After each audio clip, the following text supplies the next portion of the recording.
Return of the Mount Hua Sect. Chapter 211. Goodbye, friends. Chung Myung, who came down the stage, went to his Sayongs and extended his arms. What is with those faces? Who am I? Huh? His Sayongs slowly stepped back as they saw him approaching. What is it? No. Baekchun smiled awkwardly. Cold sweat formed on his forehead. Chung Myung frowned at their strange reactions. No. And then suddenly moved. Step. As he approached, Chung Myung saw his Sayongs retreating. Besides, their expressions didn't seem good. Even a blind person could feel their emotions. Shit! Why are you acting like I have some disease? Why are you avoiding a person who works so hard? Ya, brat. Think a little before you approach people. You have poison all over your body, and you keep getting close to us as if there is nothing wrong with you. We will all die if that poison even touches us. Huh? That sounds right. Chung Myung looked down at his body. Of course, the poison didn't affect him, but it was still on his body. Chung Myung could clear it, but his Sayongs couldn't, and they would probably meet the king of the underworld if he went any closer. That damn Saje went close and poisoned them by accident. Absurd statements would go around if something like that happened. Chung Myung scratched his head and looked around. Come to think of it, it wasn't just his Sayongs. Even the other people watching him were slowly moving back. No matter what, how could they treat him as if he was the god of plagues? Tang family lord, why are you so far away? The person called the lord of the Tang family. Tangana coughed and slowly, very slowly, approached Chung Myung. But when Chung Myung stepped forward, he stepped back twice. Be still. Why does this seem familiar? Thinking back, in the past, his Sayongs and Sajes would act like this at anything he did. Realizing anew just how much of a scoundrel the Plum Blossom Sword Saint Chung Myung was, Chung Myung unconsciously wiped at the corners of his eyes which had started stinging. Sorry, my Sajes. Sayongs, I did wrong. While Chung Myung sighed and repented, Tanganak received a dozen small bottles from someone behind him and began to generously throw it at Chung Myung. Stand still. Don't even cough. No, you bastards. Tanganak had a subtle expression on his face as he looked at Chung Myung, wondering if the poison had stayed despite pouring out a dozen antidotes. Do you feel any poison ki? For now, let's quarantine you for a week, so please cooperate. Damn it! At that moment, Chung Myung's whole body was covered in flames. The poison ki around his body began to burn up, and Chung Myung sat down on the very spot and mumbled. It really eats up so much of my internal ki. A small fire on his fingertips didn't need much internal ki. However, covering his entire body with the fire wasn't an easy feat. What's more, during that fierce battle, Chung Myung had drained around half of his internal ki, so there was nothing he could do but gulp down the fact that it was running out. Now do your work. Tanganak nodded his head and slowly climbed up the stage. Elder Tangwei, listen. Tangwei raised his head very lightly. As though he had no more strength, he stayed still after that. Tanganak used internal ki and spoke, making his voice boom. Do you understand what sins you have committed? Tangwei's eyes were red. What sins have I committed? Although Tangwei had his dungeon shattered and had no ki inside him, the poison in his eyes remained. It felt like the man would go running for Tanganak's throat at any moment, just looking at the way he was shouting. If it is a sin to lose to that monster, then it is a sin. Seeing Tangwei speak, despite coughing blood, Tanganak shook his head. Winning or losing is never a sin. I am talking about another sin. Take him. Tang Ganak's eyes directed to one side. Naturally, the eyes of all the people who were listening to him turned to that side. That successor? Why is he? Tang Pei, who was the successor of the Tang family, grabbed the man and dragged him onto the stage. All eyes were focused on him. However, only one person looked at the individual who was being dragged up with recognition in his eyes. How? Tang Pei threw the person he was dragging onto the stage. I brought him, my lord. Good. Tang Ganak slowly said, Tang Hua. Lord. The person called Tang Hua fell flat on the ground. If you confess your sins, I will spare your life. Hearing that, Tang Hua bit his lip. It is all over. Tang Wei was already devoid of strength, and all he could do was just lie there in that form. Even if he kept his loyalty here, all that would await him was a horrible death or a life in a dungeon. What would a person choose then? Tang Hua, what are you trying to say? Tang Wei shouted at him, but Tang Hua kept speaking as if he couldn't hear Tang Wei. Tang Wei, under the order of this elder, I put poison into the food and alcohol that was served to Mount Hua's divine dragon. Everyone around them started whispering. Using poison for a spar. This was bad. And against the guests of the Lord. That was even more horrible. But, even putting them all together, it was nothing compared to the sin of trying to poison someone who had the potential to create a huge name in the world and was the guest of the family. This was an act that shook the very fundamentals of the Tang family. As a Tang family member who used poison, the one thing they shouldn't do at all was this. How can he do such a thing? Wait, if the man was affected by it, then how did he fight? If the Ghost King's spirit doesn't work on him, then why would a simple blockage poison work? True. All the people now looked at Chung Myung with bright eyes. It was only now that they realized how monstrous this divine dragon truly was. Waiting for everyone to calm down, Tang Ganak spoke coldly. It was clearly the orders of Elder Tang Wei. Yes. And Tang Ganak's eyes moved to Tang Wei. Do you have anything to say? Tang Wei shut his eyes tightly. It is all over. Everything was over. From now on, he wouldn't be treated as an elder ever again. And just because he went ahead and bet against his opponent, all the elders of the family would now lose the power they had and would have to head into their rooms to live like old men for the rest of their lives. With this one incident, Tang Ganak had gained absolute power and could now run the family according to his will. Lord, I really did this for the family. The results don't seem like you did this for the family. Tang Ganak spoke with an emotionless voice. To have a heart for the family is something that can be judged when the right path is taken. Don't talk about this anymore. It's too dirty to fall on my ears. Tang Ganak, who took his eyes off Tang Wei, looked at the other family members. I, as the lord of the Sichuan Tang family, give the order. Yes! All the members of the Tang family knelt on the spot. Tang Wei, who has committed a horrific crime, will be abolished from the position of elder and sent to prison. Until the investigation is over, the elder is absolved from his role, and the other elders shall not leave their rooms or this home.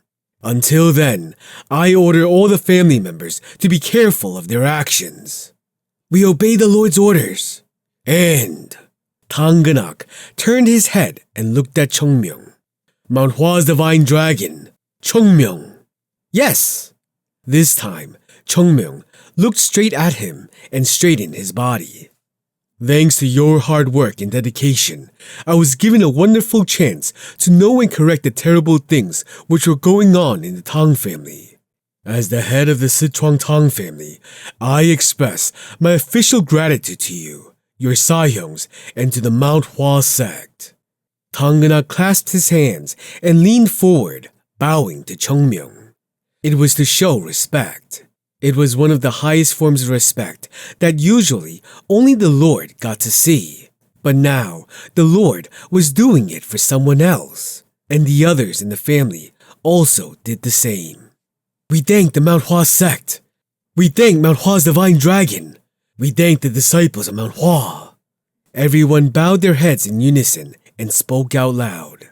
The disciples of Mount Hua, who were greeted by that, felt their faces turn red. We have been acknowledged by the Tang family. Mount Hua, a sect that was kicked out from its former glory, was recognized by the Tang family, the overlord of the Sichuan region. Who would have imagined that such a day would come? And Chung Myung took a step ahead.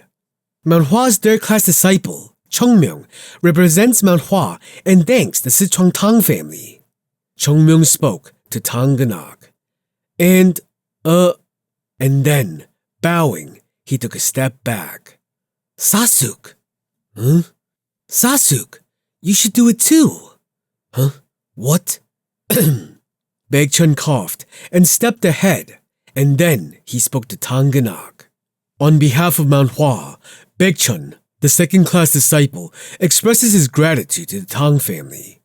I hope that through this, the friendship between the two sects will deepen and allow us to share a sincere friendship. Of course. Tang Ganak smiled. Of course we will. Whoa! Long live the Sichuan Tang family! Long live Mount Hua! As soon as he finished speaking, cheers erupted from all sides. It was at this moment that Tang Ganak defeated the elders and held absolute power. At the same time, the alliance with Mount Hua was also formally announced. And for the fight between Tang Wei and Chung Myung, it was difficult for everyone to fully understand what had exactly happened. But, looking at the attitude of Tang Ganak and the disciples of Mount Hua, everyone knew this would benefit the Tang family. And so they cheered. In the midst of that, Chung Myung shrugged his shoulders. What amazing thing was done? The cheers are too much. Chung Myung. Baekchun looked at Chung Myung and spoke with a serious voice. Huh? You did an amazing job. Of course, But... Huh? Baekchun's face was full of anger as he glared at Chung Myung. If you are going to do something like this next time, tell us. No, do I really have... Yes! Chung Myung, who was about to say something, looked at the eyes of Baekchun and flinched. It was rare for this man to be this angry. You brat! You might not have been hurt with the poison, but we thought you were dead, idiot! Yoonjung spoke from behind. Honestly, it wasn't to that extent. Right. Baekchun quickly looked at him, but Yoonjung and Jogul turned back to the crowd. Baekchun, who looked at Chung Myung again, continued. Remember what I said. Next time, if you do something like this again, I will not sit back. Chung Myung, who tried to say something, shut his lips right away. Chung Myung sighed. Okay, fine. I'll let you know in the future. Idiot. Baekchun sighed, shaking his head. For now, turn back. Huh?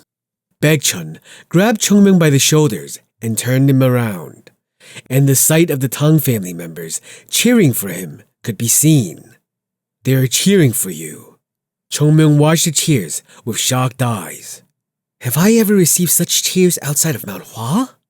Well, in the past, when he was the Plum Blossom Sword Saint, he had done countless things more amazing than this, but he had never received such cheers. Wave your hand. Chung Myung smiled. Well, this works fine too. Oh my, thank you. Oh my, I didn't do such a great thing. Yes, thank you.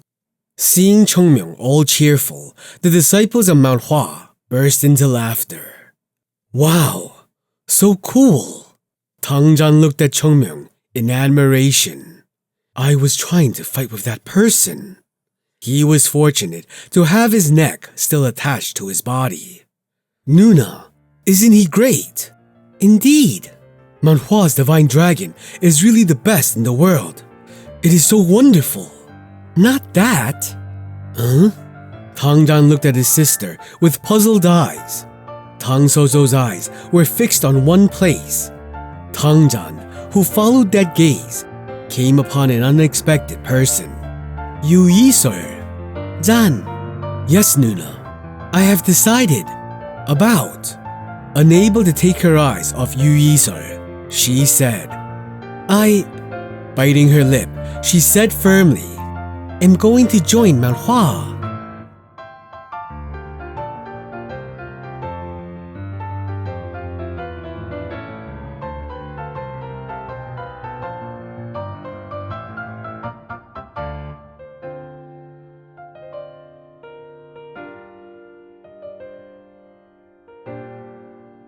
Chapter 212. Goodbye, friends. It didn't take long for the Tang family situation to settle down. Tang Genak moved as if he was waiting for this moment. He swiftly took down the power and authority of the elders and threw Tang Wei into the dungeon. At the same time, the elders were criticized for failing to do their role, and even the great elders had their powers restricted. The great elders tried to protect their authority, but it was the Lord who had the upper hand this time. No matter how supreme the role of the great elder was, without people supporting them, they couldn't oppose the authority of the Lord. In the end, they too had to step down from the power and retreat. The family members, including Tang Hak, who sympathized with the efforts of Tang Wei, were imprisoned right away. The investigation is moving slowly. The reason? Tang Genak nodded and poured tea for Chung Myung. Wasn't the sin too obvious? Right. If you put your mind to it, you don't have to waste this much time trying to prove their guilt. Besides, what they did is so serious that they will never do it again. Then why are you dragging it out? Because there are too many things to organize. Aha! Chung Myung nodded. While Tang Wei was being investigated, there was an atmosphere of fear that clouded the entire family. The elders of the family was being investigated. Who would dare speak out in such a situation? This meant that the Lord would take advantage of the atmosphere to get everything he could from this situation. You're a more terrifying person than I thought. As if you're someone that should say that about me. What have I done? Don't get me started. Tang Genak shook his head. The life Chung Myung had lived was both long and short at the same time, depending on how one thought about it. It was the absurd strength of Chung Myung that piqued Tang Genak's interest. Even so, how could he explain the emotions he felt from this man he couldn't think of as just a young warrior? Maybe accepting Mount Hua as a friend was the best choice of my life. Well, as Chung Myung said, it wasn't the Tang family that chose Mount Hua, but Mount Hua that chose the Tang family. True, but will it be fine? What? Tang Pei. Ah, him. Chung Myung smiled bitterly. It is true what he did was wrong, but what is the point of cutting him off from the position of successor? Tang Pei is small-minded. You can tell that just by looking at what he did. Lord, I don't know if it might come out as arrogant for me to say this now, but... You're saying that now. Jeez, this guy. Making people feel all awkward like that. Anyway. Sure, speak. Chung Myung spoke there. People learn from their mistakes. No. Calling it a mistake is a mistake in itself. Why do you think Tang Wei did such a thing? Well... I'm curious about it too. He wasn't that strange when I was the successor.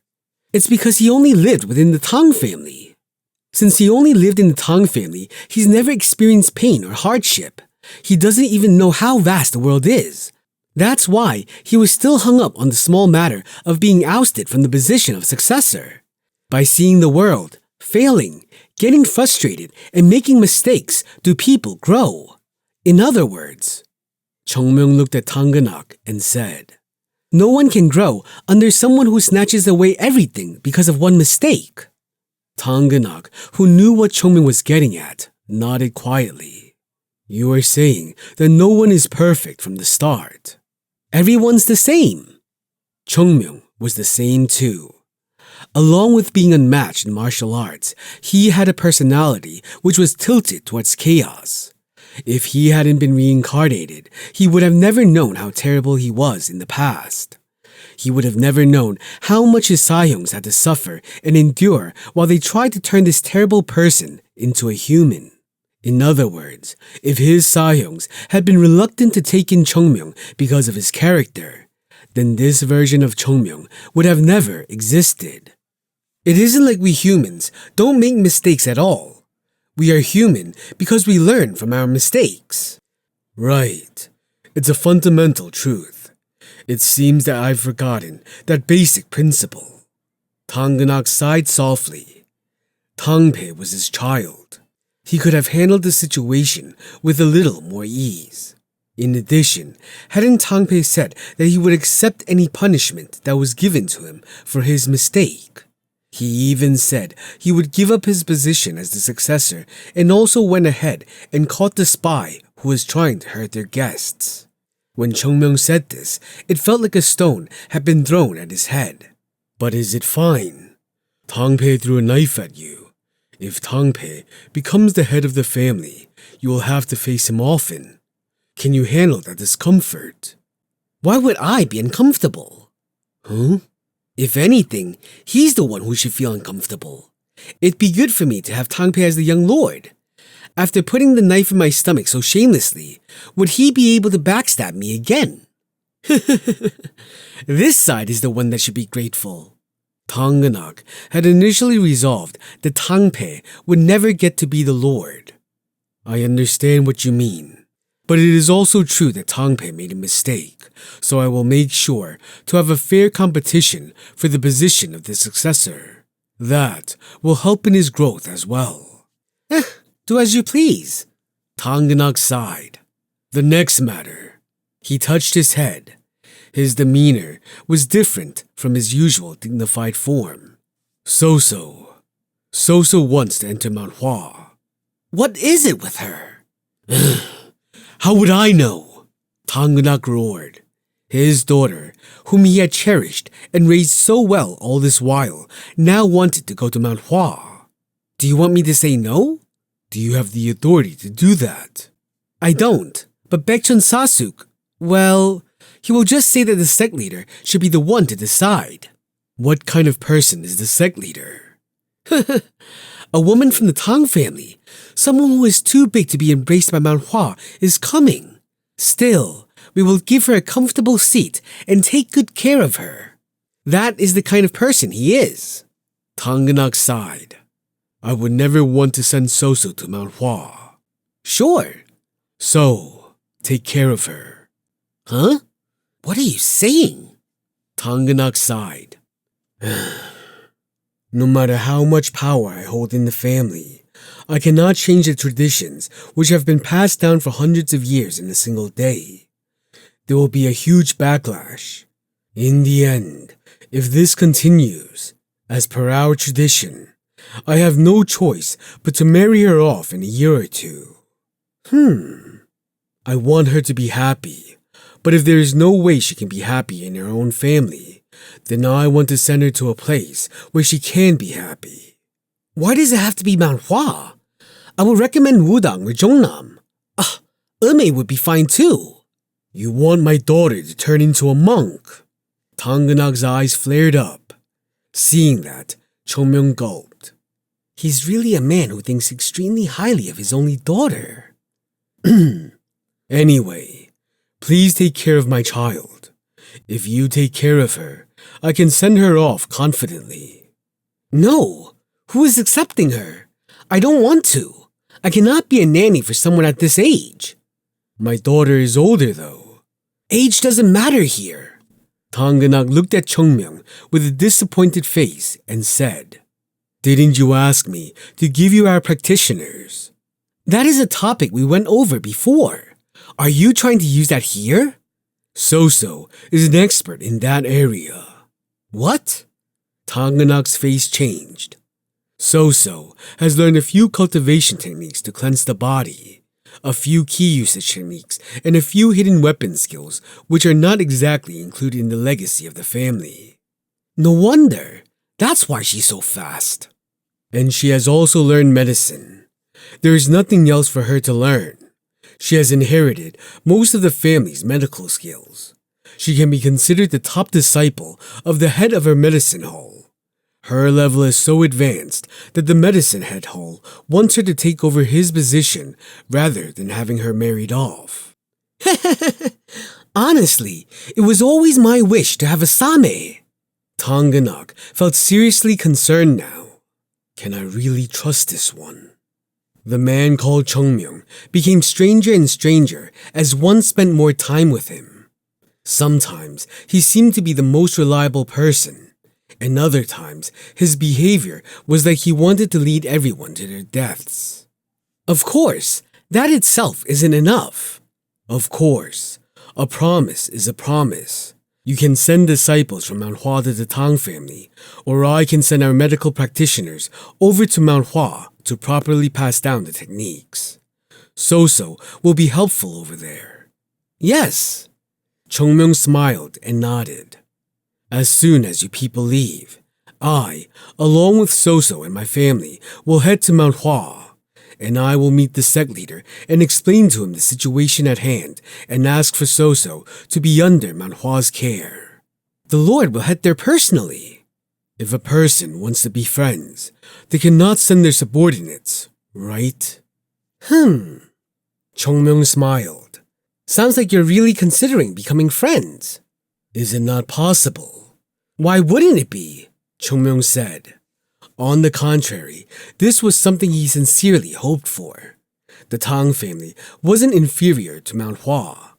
No, rather, the Tang family was a huge ally for Mount Hua right now.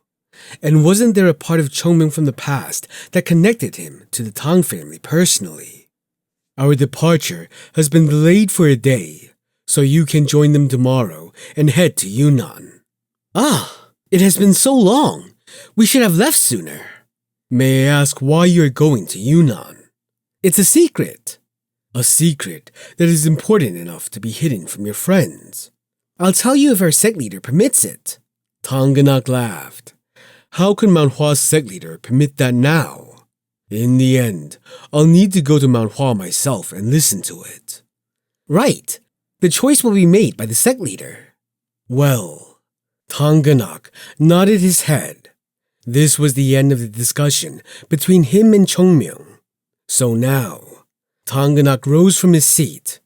Huh? What is it? He bowed his head at the puzzled Chung Myung. We have received undeserved grace from you. What is it? I told you about that last time as well. That was a greeting from the Tang family last time. And this is a greeting from Tanganak. Thank you. Really, thank you. Chung Myung looked at the smiling Tanganak. On the surface, Chung Myung might have looked like a greedy person, but he had done so much for the Tang family. Actually, if one gets to know him well, the warmth that is in his heart. Just words? There's got to be more, right? Tanganak's face turned red. You're basically robbing us of everything. You need to do that much for a friend. Where in the world would such a friend even exist? Don't get angry and just listen. It isn't really a big deal. If it isn't such a huge deal, then how come I wasn't told about it before? Because it is possible only now. Tanganak frowned. If it wouldn't work then, why would it work now? This would mean that it was a task that was only possible if Tanganak had full control over the family. And now, with the elders devoid of their power, Tanganak would be able to do it himself. If this was the case, then it couldn't be a small thing. What I want is... Chung Myung whispered. Tanganak's face was dyed in shock. What was that? It is exactly as you heard. Where will you use that? It can be used, but it isn't that much of a problem, right? Tanganak's face contorted. As you know, the poison of the Tang family cannot be simply given to outsiders. I know. This will be the only time. Tanganak frowned, and then he sighed. With the elders suspended from their posts, he could give Chung Myung what he wanted. But you're really robbing me of the last of my emergency funds I have saved up. You can do that much for a friend who has traveled a long way, right? Tanganak looked at Chung Myung and smiled. Good, but if I do that, I will lose a lot of money, so I have some conditions. You know, for a lord, you seem to like putting so many conditions. What is it? Tanganak hesitated and said, Show it to me one more time. Huh? The sword technique that you used on the stage. Show it to me one more time. Chung Myung smiled quietly. It would go on forever. Even if a person disappears, the meaning martial arts held would continue. What the ancestor achieved during his lifetime will be passed on to future generations. And as long as the will behind it continued, the will of that man would never disappear. Right. This is what martial sects are about. Chung Myung smiled. That is quite difficult. Is it difficult? If you feed me a lot of Sichuan food, I will show it to you again. Tanganak smiled brightly. I will feed you as much as you want. So much that your stomach will just literally explode.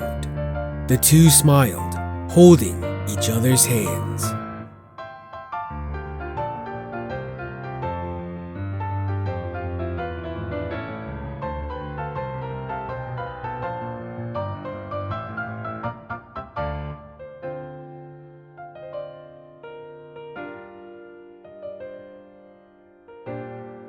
Chapter 213. Goodbye, friends. People from the Tang family have come. They have said that they will pay for all the damage, including the cost of repairing the collapsed pavilion. Jo Pyung shed a slight sigh at Jogul's words. It isn't some shocking thing. As surprising as it sounds, they are a family with dignity. Yes, but for the Lord to come himself. Huh? Jo Pyung had a strange expression. The Tang family is a family that knows how to protect their name. If they inflict harm due to their mistakes, they will compensate for it completely, even if it becomes a bit excessive. But I've never before heard of something like this. For the lord of the Sichuan Tang family to personally come and offer an apology. Jogul clenched his fists. The financial compensation is indeed great, but it is nothing compared to the apology obtained from a lord who couldn't get himself to bow his head to others. And this time, the lord has personally come to apologize.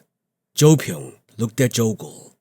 The fact that you, a disciple of Mount Hua, is my second son must have had a great influence. It looks like what you have accomplished outside of this family is far greater than I thought. Seeing that the Sichuan Tang family's lord himself has decided to save our face in public. Jogul listened without saying anything. Now wasn't the time to speak. As he became silent, his father spoke in a low voice. So, when do you plan to return home? Father. Jogul bit his lip. This was uncomfortable and irritating, but he would eventually have to go through this one day.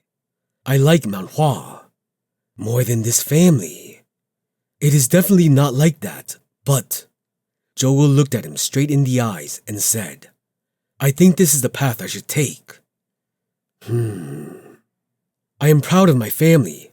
I think what Father and Hyung are doing is an amazing feat, but this isn't where I belong.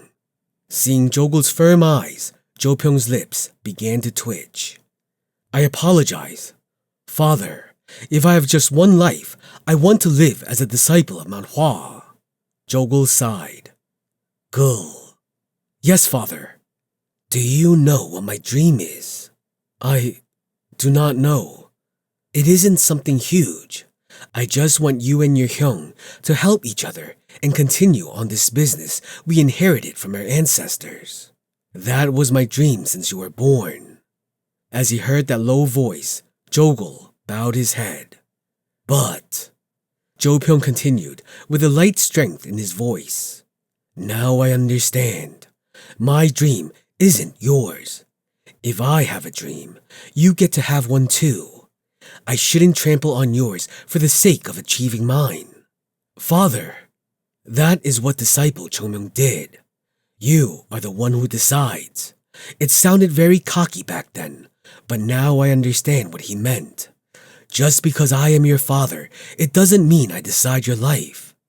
You too have your dreams, and you deserve to go after them." Jo Pyong smiled brightly and tapped Jogul on the shoulder. "Be strong." Jogul looked at his father with trembling eyes. I'm sorry, father." Jo Pyong, who felt awkward as he heard that, coughed and spoke. "Don't worry about the family, because your Hyung is here. And even if you live under the roof of Mount Hua, don't forget that we are always cheering for you." "I will keep that in mind." Jo Pyong smiled brightly. "Yunnan is a scary place." "Yes. Seeing what you did in the Tang family, I think you can handle Yunnan. But parents can't get rid of their feelings for their children, and therefore I cannot put my worries away. So come back safely." "Yes, father." Jo Pyong tapped his son's shoulders, and Jogul felt the warmth of it. "Are these the people?" Kwak Kyung, the one who was in charge of the peace merchant group, looked at the disciples of Mount Hua with curious eyes. "Yes. Since it is a request from the Lord, I'll take good care of them and make sure they aren't inconvenience." "Thanks." Kwak Kyung looked at Tang Ganak and then whispered, "But accompanying these foreigners to Yunnan is a task that places a great burden on our group. I'll make sure to reward you generously. How can we ask for a reward from the Lord of the house? Just know that we will do our best to fulfill the request of the Tang family." "Of course, I will." Thank you, Lord." Kwak Kyung bowed and then turned back to Baekchun, who was in charge of Mount Hua. "If there is something you feel uncomfortable with, do let us know and tell us when you are ready." "Yes." When Kwak Kyung went back to his post, Baekchun looked at Tang Ganak. "Thank you again for taking care of us so many times. Considering what Mount Hua has done for our Sichuan Tang family, this is nothing. Yunnan is a place that we aren't allowed to enter, so please be careful. I will make sure to remember that." Not being convinced, Tang Ganak added, "It is no exaggeration to say that Yunnan is under the Nanman Beast Palace, and their people hate the inhabitants of the Central Plains and are enraged at our sight, so be extra careful. If you want to achieve something in Yunnan, it will be better to not fight with anyone as much as possible." "I will keep that in mind." Baekchun bowed to Tang Ganak. "I hope we meet again with smiles on our faces." As soon as Tang Ganak finished, Tang Soso, who was in the back, appeared. Smiling, she said, "Bye. I will see you again once I join." Ugh. Chung Myung groaned. Did they really have to take her in? Well, it was the sect leader who would have to decide. Tang Soso, who saw his expression, frowned and said, "Don't do that, especially now that we'll soon be eating the same food." Baekchun smiled lightly. "If that is the case, let's have a good relationship." "Yes, I wish you all the best for the—" "So. Tang Ganak cut short her words. "Yes, father?" "If you really intend to become a disciple of Mount Hua, you should forget that you are a daughter of the Tang family." "Yes, I was having the same thought." "The same thought, you said? Then how dare the youngest speak to their elders like that? Are you going to Mount Hua as a daughter of the Tang family, or are you going there to become a disciple of Mount Hua?"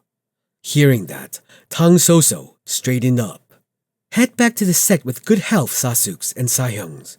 From this moment on, I am not a woman of the Tang family. I will go ahead first to Mount Hua and learn the rules and laws of the place." Baekchun smiled brightly.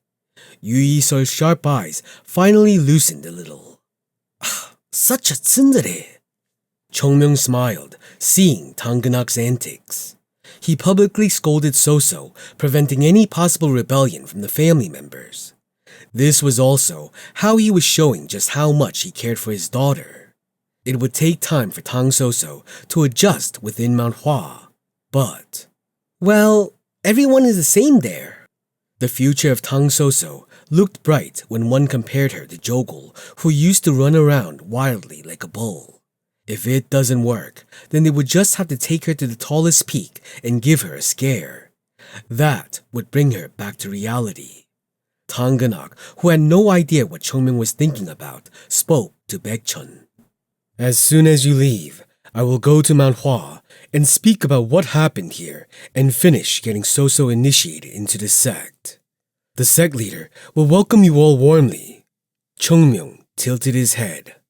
So that means you might not be in the Tang family when we get back. Will it take that long?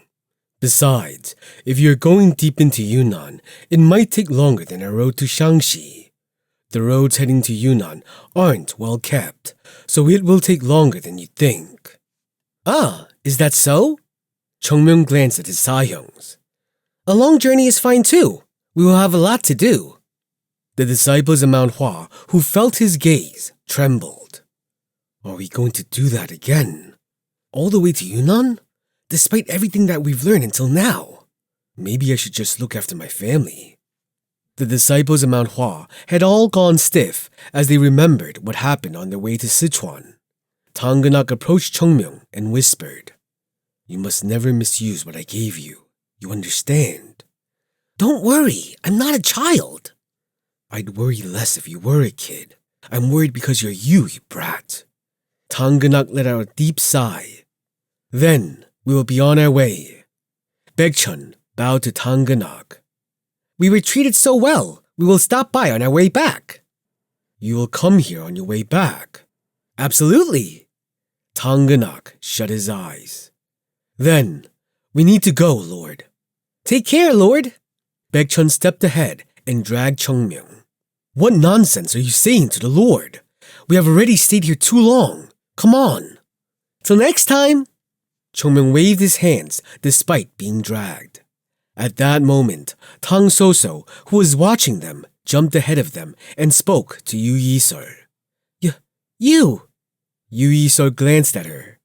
Despite having something to say, she couldn't speak as she looked at her. As if she guessed that, Yu Yi-seol asked, Do you have any regrets? No? Yu Yi-seol nodded. I'll see you in Mount Hua. Yes!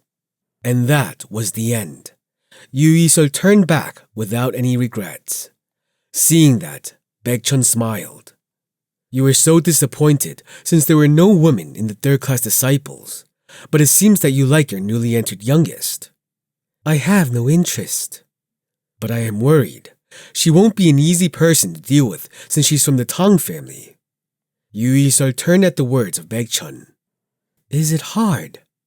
Well, Chung Myung isn't happy with her around, right? That's because she was someone's child. Huh? Sweat began to flow down Baekchun's back. Is he going to beat the daughter of the Tang family? Well, he is that kind of person. Didn't the Sasuks get hit by him too? Before that, there is time. If she adapts to Mount Hua, she will be fine.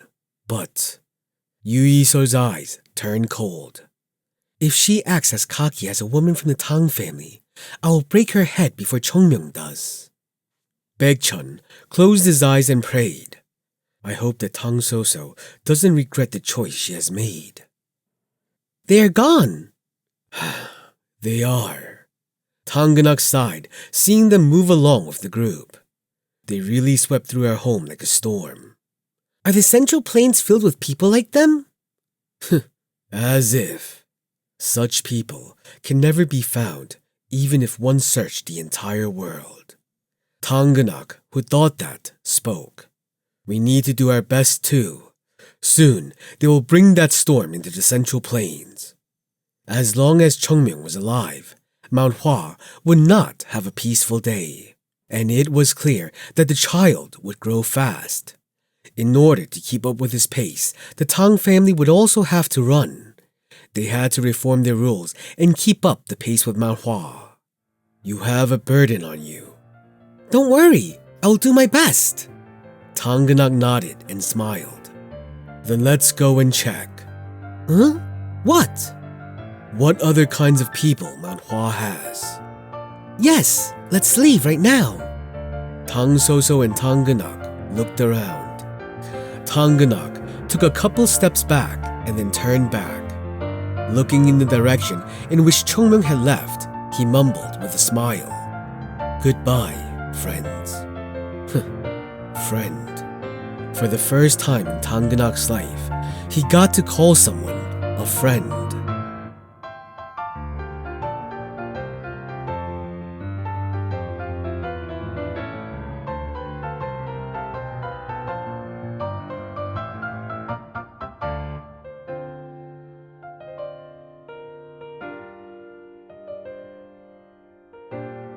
Chapter 214.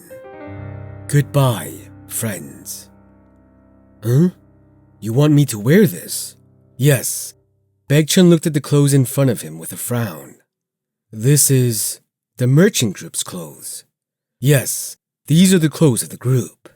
Then why do we have to wear them? Oh my, warrior, the place we are heading to is Yunnan. If you enter Yunnan wearing the clothes that you have on now, it will cause a huge commotion. We have to enter quietly without problems. Ah, I see. Baekchun nodded. First, Chung Myung has to be persuaded. What? Baekchun shuddered as he saw Chung Myung, who had already changed out of his sect's robes. You are wearing it? Yes, why? No, I just thought you wouldn't. The robe with Mount Hua's plum blossom engraved on it was in his hands. Chung Myung might or might not have respect for other people, but his respect for Mount Hua had always been overflowing. Because of this, Baekchun thought that he would have to force Chung Myung to change his clothes. Why? No, those clothes. This? Chung Myung shoved the robes of Mount Hua into a bag. Clothes are clothes. Sasuk, change your clothes. Let's head into Yunnan. Baekchun took the robes from the merchant group member. After that, all the disciples of Mount Hua gathered in one place and laughed as they looked at each other. Each day, they looked at each other wearing the uniform of Mount Hua, so seeing them dressed as porters was awkward in their eyes. Doesn't this look custom-made for Jogul? As expected. It looks perfect because of the bastard who's wearing it. Don't make fun of me, Sasuk. Jogul's face was dyed red. At that time, Gwakyung, the leader of the group, approached them and requested, As you know, Yunnan is a dangerous place. You must not accompany anyone other than authorized people. Yes, head. So I earnestly ask you not to do anything that may reveal your identity. Please, I will say it again. Please. Seeing the head ask this of them repeatedly, Baekchun, who became curious, said, It looks like Yunnan is under strict control. Yunnan has multitudes of people living in it. This much is certain. But Yunnan isn't just simply under the influence of the Nanman Beast Palace. It is said that they control even the entry of people into Yunnan, and their tyranny is even worse. Why leave the power in their hands? Yunnan is a barren land. There is nothing there for others to gain by fighting or defeating them. Therefore, the officials have no intention of restoring power there. As a result, only the tea traders in Yunnan get harmed. If it hadn't been for the material that they required to make the pills, they wouldn't have ever come to Yunnan. So I will say it again. If this goes wrong, we will be unable to set foot into Yunnan ever again, and then we will be left to ruin. Don't worry, no such accident. Baekchun looked at Chung Myung without realizing it. Dents will happen. We'll at least put some effort into making sure it doesn't happen. But we cannot promise it. I request of you. Gwakyung said it again and went back to his place. Baekchun, who listened to all this, once again realized just how absolute the power of the Nanman Beast Palace was in Yunnan. I think they have more power than the Tang family. Doesn't it seem like that? There are sects in Sichuan that can at least keep the Tang family in check, but there are no such sects in Yunnan. At Yunzhong's words, Baekchun tilted his head. But aren't there any other sects in Yunnan? Seems like it. When Yunzhong hesitated, Chung Myung, who was listening to them, spoke as if it was no big deal. There is a sect called Dianchang that doesn't even care about these things. What do you mean? As I said, it is a sect that has no interest in things like increasing its power and influence. It is a place where people gather together deep inside the mountains to practice Tao and learn martial arts. Aren't we the same? If we thought about it like that, then compared to the Dianchang sect in the Kunlun Mountains, Mount Hua and the Wudang sect wouldn't even be called Taoists. The Dianchang sect members only go after Tao. No, this bastard changes his clothes and now even makes fun of his own sect. Taoists are the same everywhere. No, I'm telling the truth. The Dianchang sect in Kunlun, they don't care what kind of opinion the world has of them, even if they get kicked out of the 9-grade Sects 1 union. Does that make any sense? Think about it. If they had such an interest, why would they set up their sect in such a distant place like Yunnan? They could have been treated way better, even in Sichuan, which is considered to be a countryside. But what can they even do in Yunnan? True. Baekchun nodded his head as if he understood. From the point of view of the Tao, they are a respectable sect, because they do not want to get involved in matters only to increase their fame. From the point of view of their sect, they wouldn't even have to care about what happens outside because of that, right? They indeed are great. Baekchun shook his head. If he was asked to live like that, he was sure he would run away. So don't worry about the Dianchang sect. The important thing is the Nanman Beast Palace. How do you know this all so well? I'm a beggar. I grew up hearing all kinds of rumors. Chung Myung responded naturally and turned away before they could say anything further. We've wasted a lot of time in Sichuan, so let's not do that here. First, we need to get into Yunnan as soon as possible, so let's cooperate with the merchant group and move. Baekchun's mouth went wide as he heard that. No, who is telling whom to work? We are running out of time. If we have moved a little faster, we could have been there already. You, seriously, think of what you did. Baekchun forced himself to calm down and sighed. Anyway, I understand. Let's cooperate with them and move as fast as we can. What remained to be seen now was if the one who asked him to work would even do anything. The disciples of Mount Hua then started walking around the carriage with their luggage. Since it was a horse-drawn carriage, the horses had to be changed frequently, and their speed was slow. Because of that, they couldn't help but feel frustrated. But there was no other way. They couldn't obtain spare horses in these mountain areas, so they had to be considerate of the animals they had. So when do we reach Yunnan? Chung Myung asked. This was his first time to Yunnan too, and it felt like his body was cramping up in anticipation. I think we can go faster if the path was cleared a little bit. He frowned as he looked at the messy path. Even though they were further away from Chengdu and closer to Yunnan, the road was an absolute mess.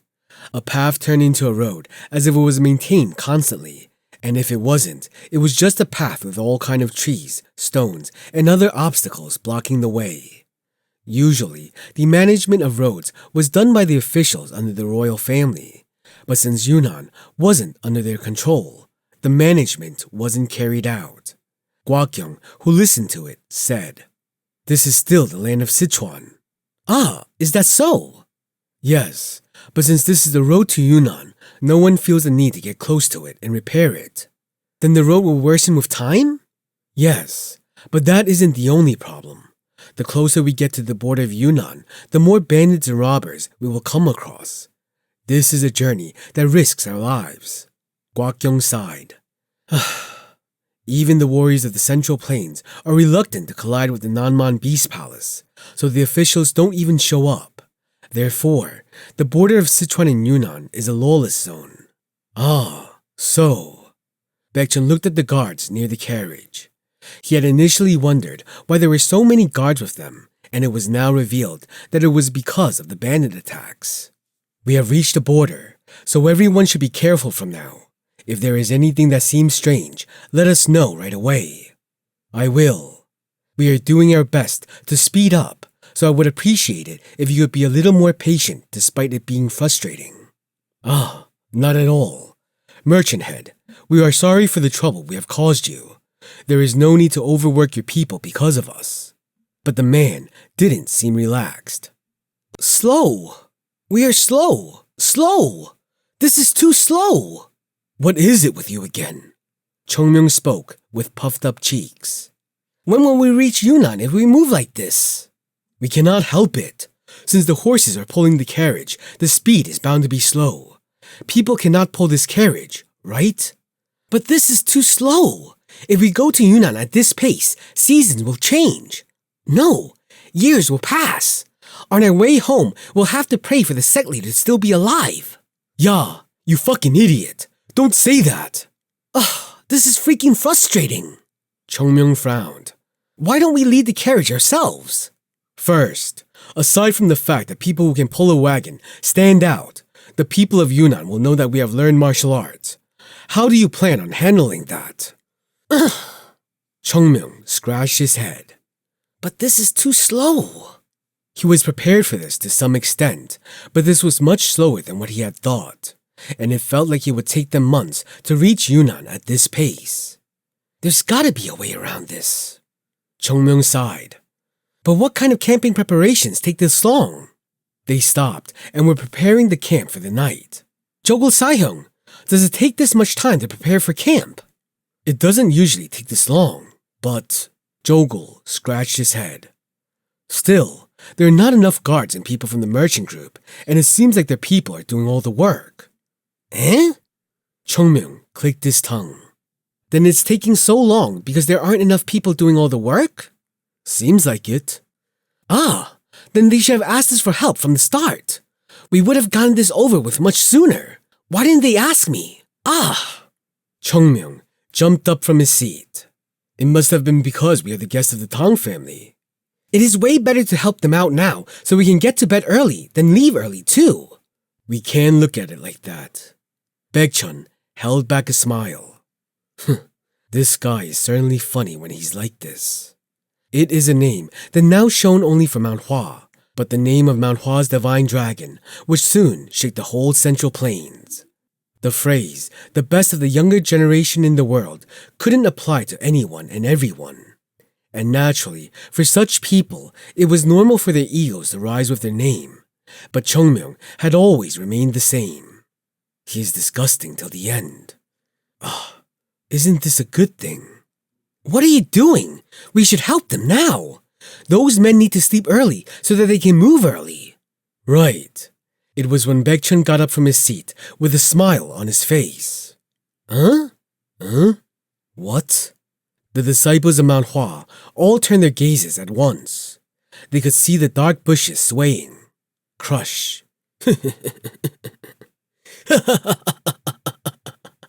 Dozens of people appeared from the bushes with sly laughter. Who are they? The guards who were escorting the merchant group up drew their weapons and stood in front. It is a good thing we camped here. You didn't think that this would be the front yard of our occluded tiger village, right? Leave your things and your lives will be spared. If not, your lives will be at risk. The disciples of Mount Hua, who were looking at the people, opened their mouths wide. And then a few groaning voices were heard. Bandits! Bandits! Bandits!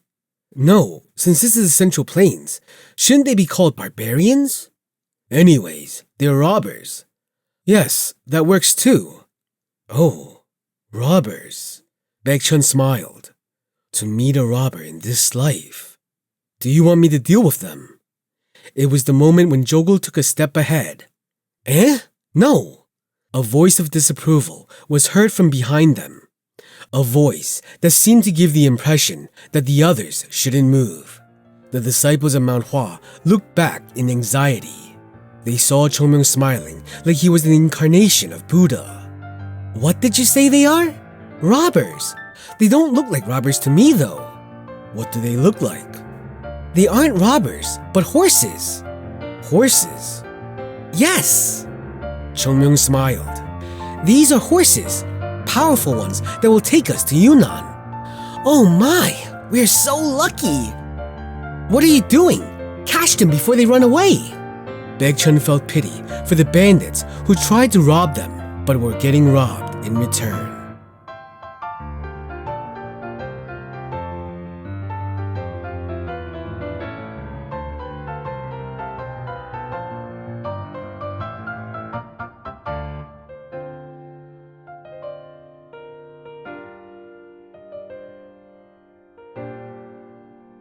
Chapter 215.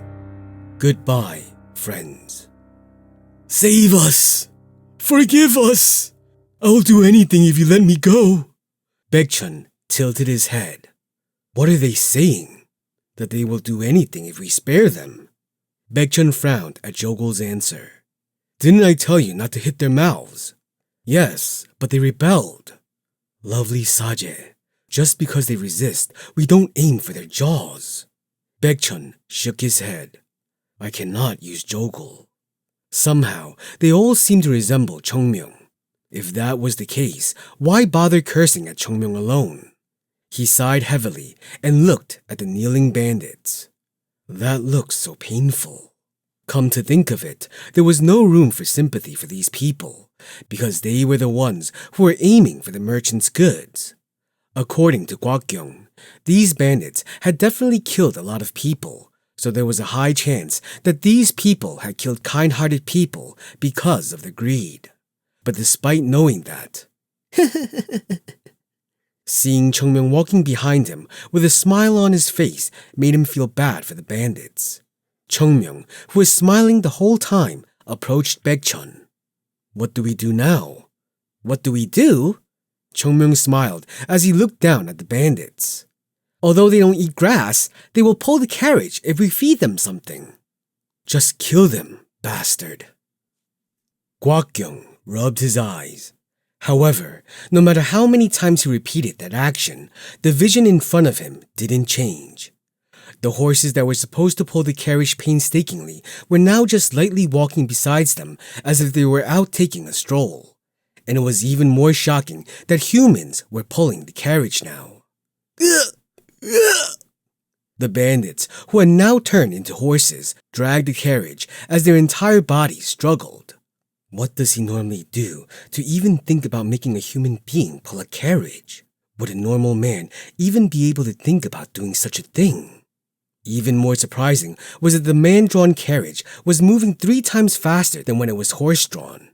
If humans could be such good horses, then why were humans using horses for their carriage?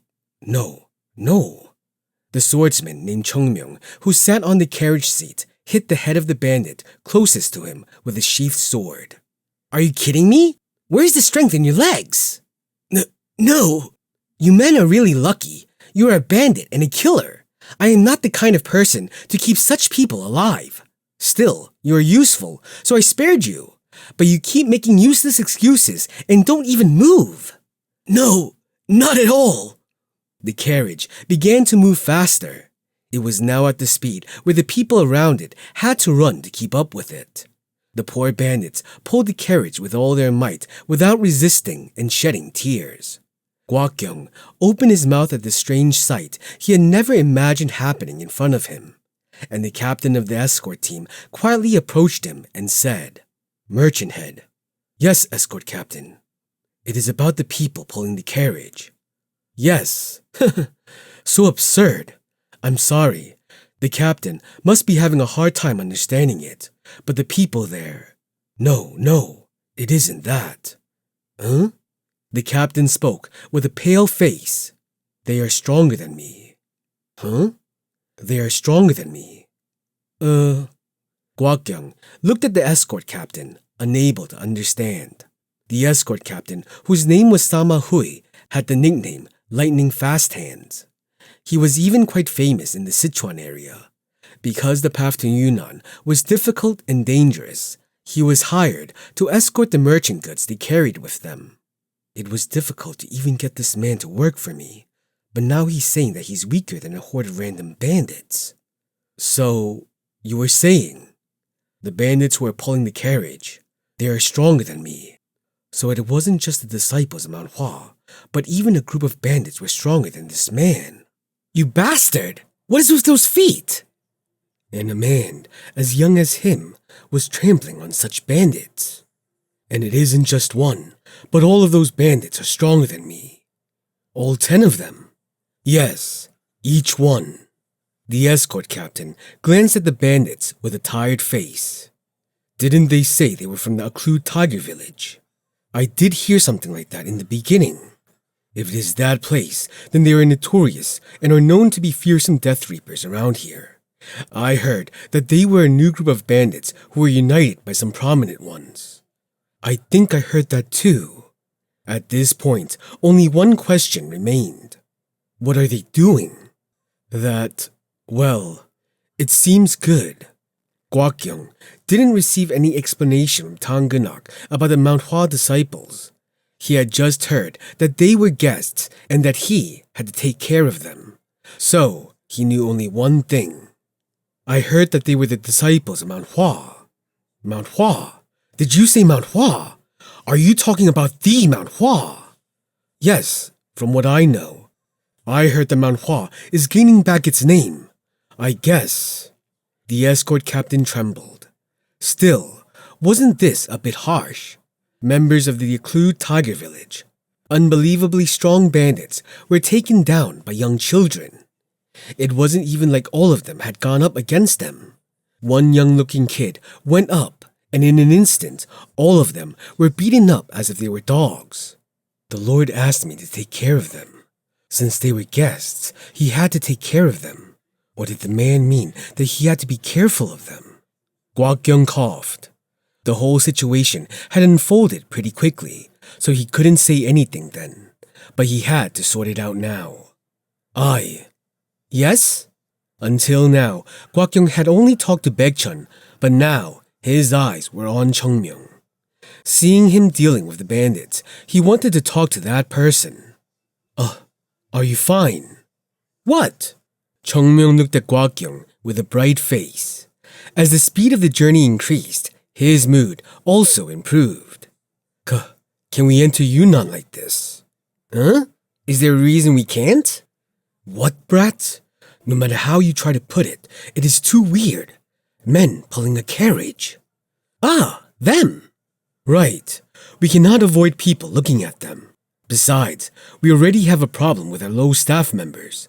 How can we answer questions that would arise from people seeing them? Tell them they are bandits. What else can we say other than putting the bandits who attacked us to use? There is no need to lie, right? It does sound nice. Chung Myung smiled. They wouldn't ask so much for the bandits, and they might not even think that far. The people in the Namman Beast Palace are also humans. If they ask how they were taken down, say the escorts over there beat them and punished them by making them pull the carriage, then everyone will like it. It would be like everyone did their jobs right. Will that be fine? If you think about it, there is no reason to hate this explanation. How great is this situation? They can pull the carriage instead of the horses and set up camp for us at night. If there is anything else you need done, feel free to put them in good use in whatever way you see fit. Can we really do that? Yes. Wouldn't they find it better than dying? If the merchant head doesn't like it, we can bury them in a quiet place. If we release them, they will go robbing people again. At Chung Myung's words, the bandits who were pulling the carriage shouted with tears and watery noses. A dog! I will pull the carriage like a dog! Let us work! We will do anything you ask! Please, don't forsake us! We can pull it far better than the horses! Please! A beautiful sight. Such passion for their work. To escape death. It was a dire situation. It was a dire scene of walking on the thin line between life and death. The bandits desperately began to cry, hoping to win Gwakyung's heart. Merchant head! Sir! Savior! How far can you go, you bandits? Gwakyung closed his eyes. Will it be fine? I think taking bandits is dangerous for us. Dangerous? Chung Myung tilted his head, and he smiled as he hit the ass of one bandit.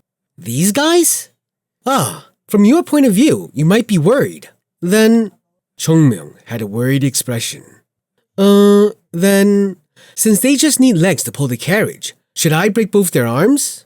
The bandits looked at Gwakyung with worldly earnestness. Gwakyung didn't seem very compassionate despite the men shaking their heads. I will take it as you allow it, so I will break their arms so as to not worry you. No, disciple. Wait. No matter what, how can the arms of their... What kind of people are they? They kill people to make money. And if we weren't here, all of you would have been dead too. True, but... Normally, it is said that one should save people who are on the verge of dying, but we need to break their arms to live. Personally, I think we should break one of their legs too, but we have a long way to go, so... Gwakyung's voice increased a few decibels as he got up to stop Chung Myung, who took his sword out. Calm down. Disciple, I'm fine. I'm not worried at all. Words will work. There is no need for actions. And the bandits shouted. I understand. I really do. Disciple. I'll work harder. I'll cook well too. Let me work. Break your hands if we touch even one of your men. Please. Save me. Chung Myung tilted his head. Will you really behave? Yes, we mean it. Chung Myung's eyes twinkled. Why are you bastards who can work fine acting like bandits in the first place, you bastard? Instead of the broken Plum Blossom Sword, he used the sword he got from Tanganak to hit the bandit in front of him on the head. Bastards! You have your limbs all well and intact and could have done anything, but you choose to live through such methods. I'm going to beat you up. I'm the one who beat the shit out of the king of the Green Forest bandits. Tuck.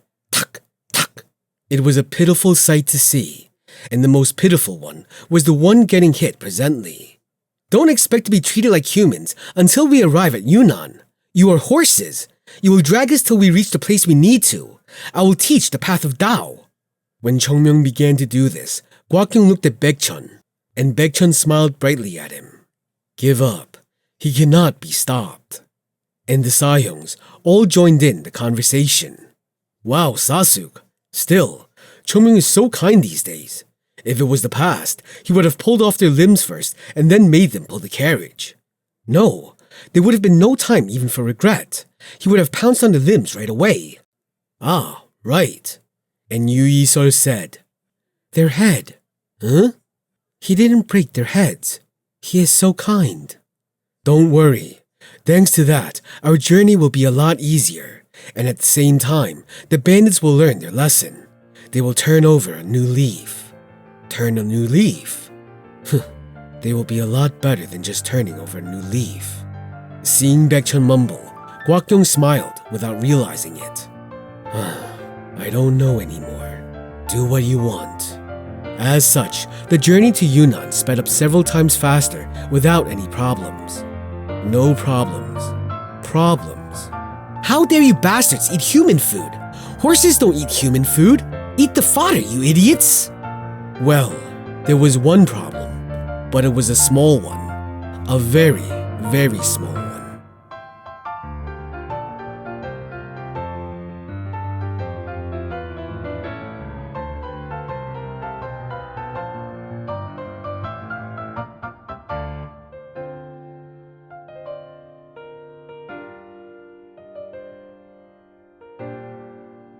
Chapter 216. Did you just say Mount Hua? See that? Yes, Hyung. Look, that vast land. This will all be our land. Loud laughter ensued. There are no officials who will bother us here, and nobody else will come between our goals either. Now and here, we can do our very best. Of course, Hyung.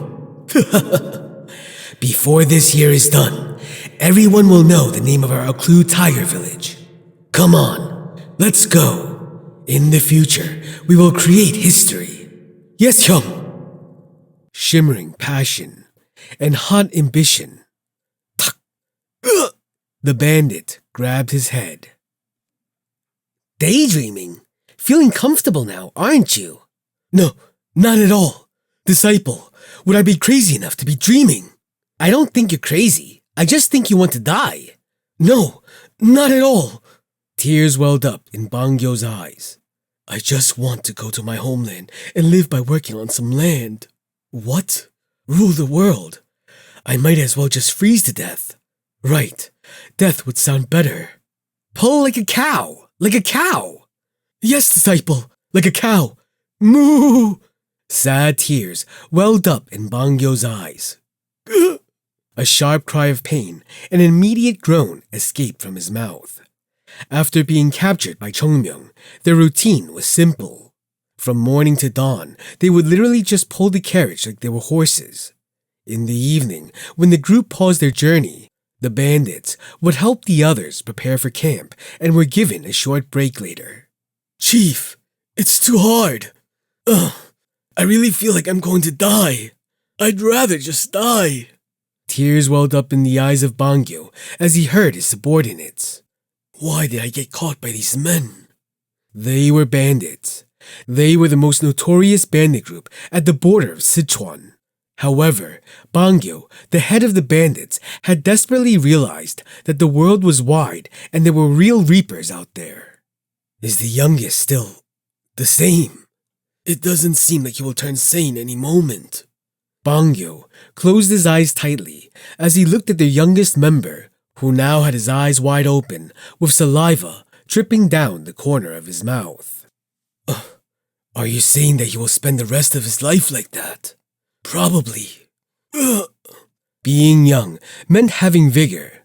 However, the youngest one, Gongso, had gone against Chung Myung, and the cost of that mistake was too great. Seeing Gongso rambling on with his vigor, Chung Myung smiled and said, The calf is talking!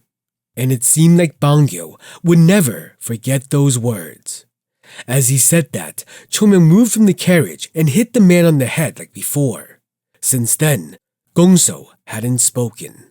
For the rest of his life, he would probably be the same, unable to do anything else. After Gongso turned out like that, no one dared to say anything more, even though their feet were swollen and limbs were broken. Furthermore, the real trouble wasn't theirs. Thud, thud. Ugh! Bangyo looked at the disciples of Mount Hua who were collapsing from exhaustion with tired faces. He couldn't even dare to think about how difficult it must have been for their clothes to turn into rags with just one training. At that moment, one figure entered Bangyo's view. If you practice, you need to increase your stamina. Why is there no difference in your stamina? You are all worthless. Bangyo's gaze lowered to the floor and saw Jogul twitching. The first time he saw this man, he had thought he would be a good fit if he joined the bandits. But now, Jogul was being hit by a younger man called Chung Myung. What?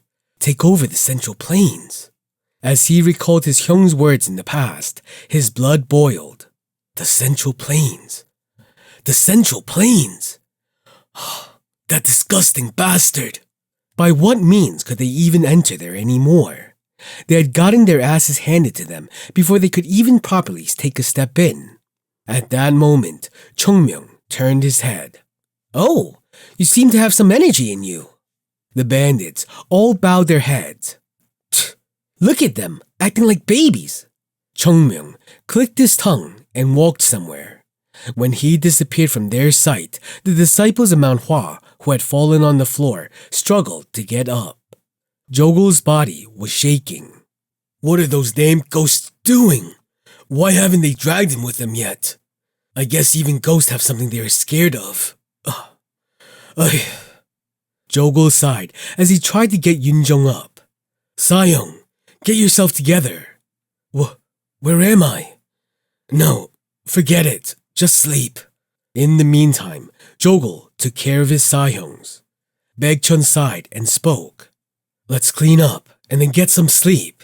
I need to understand the training we did today a little more. Will you be fine? I can sleep in the carriage during the day, so it's fine. I am sorry, but not sorry for the bandits at the same time.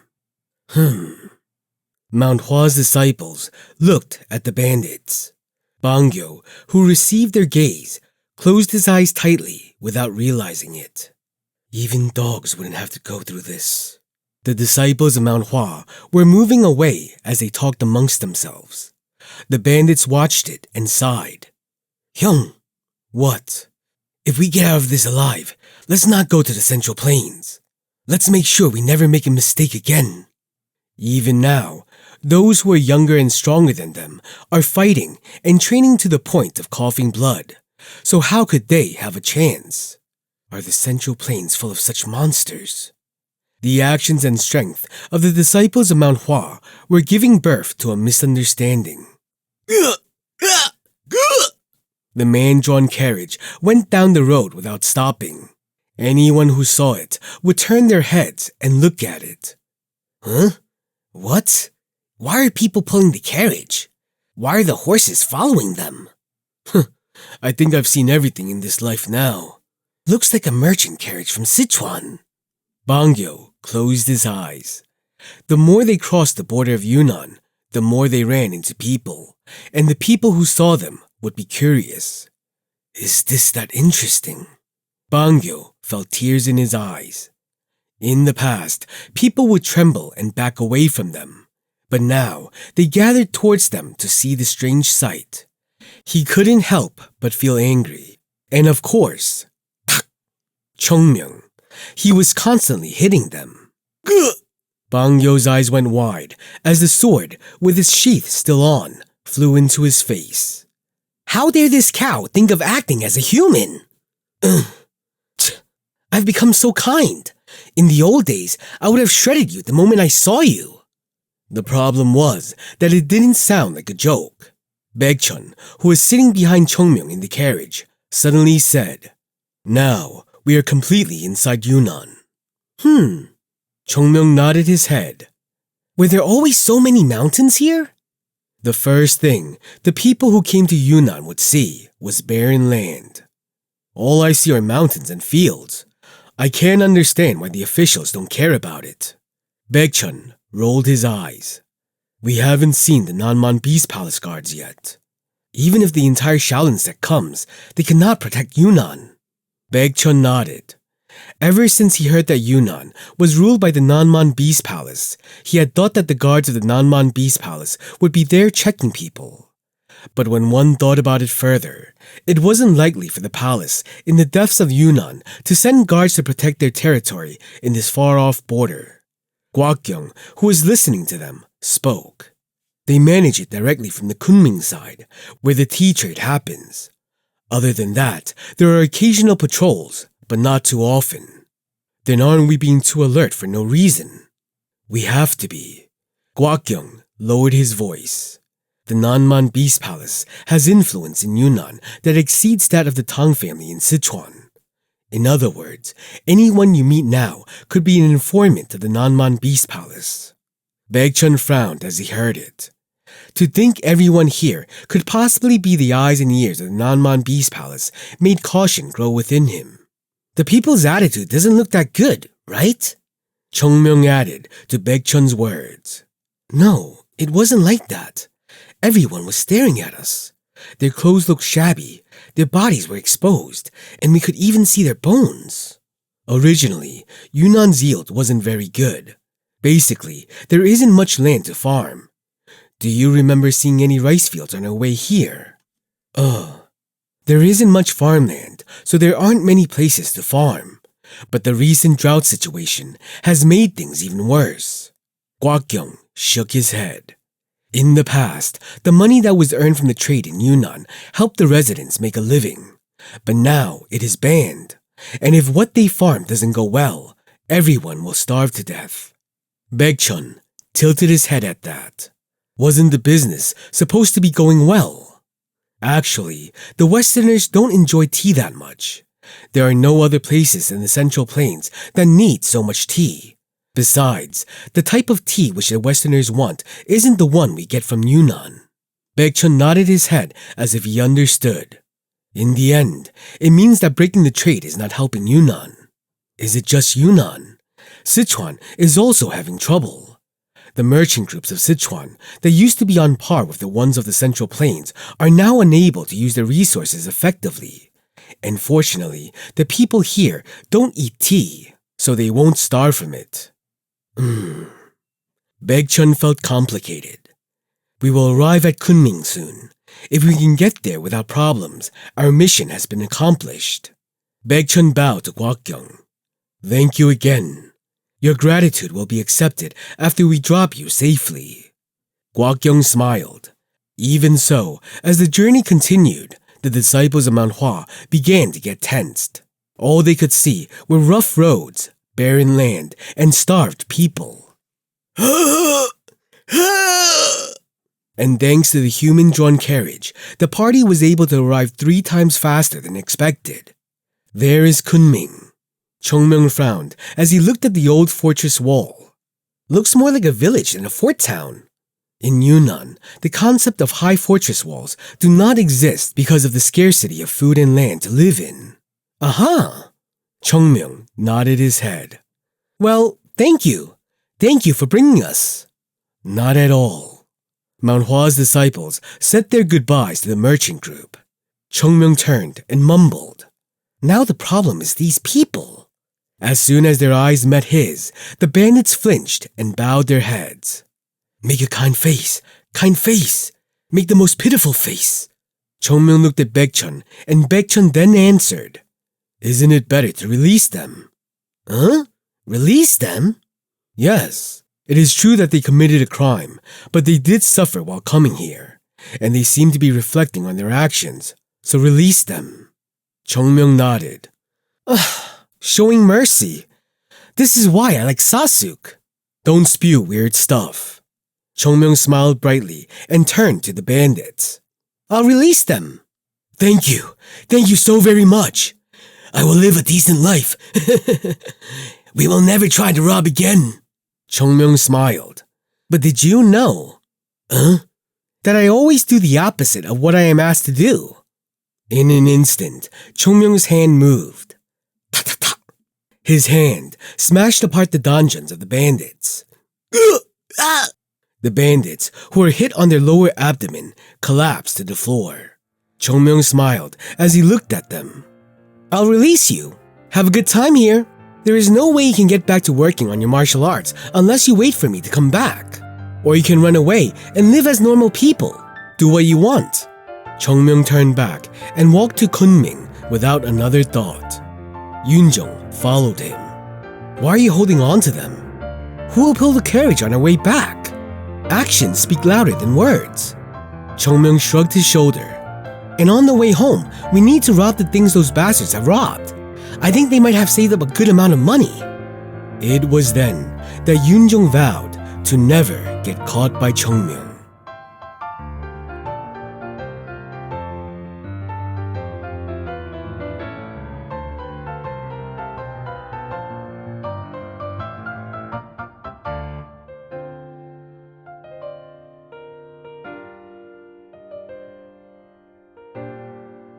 Chapter 217. Did you just say Mount Hua? Everyone, keep this in mind. We are not the disciples of Mount Hua. We are just merchants under the Peace Merchant Group, and we came to buy the purple woodgrass. That's obvious. You must not do anything that might reveal that we are the disciples of Mount Hua. This is a paramount secret. Did everyone hear that? So no matter what happens, think repeatedly before you act. Yes, think.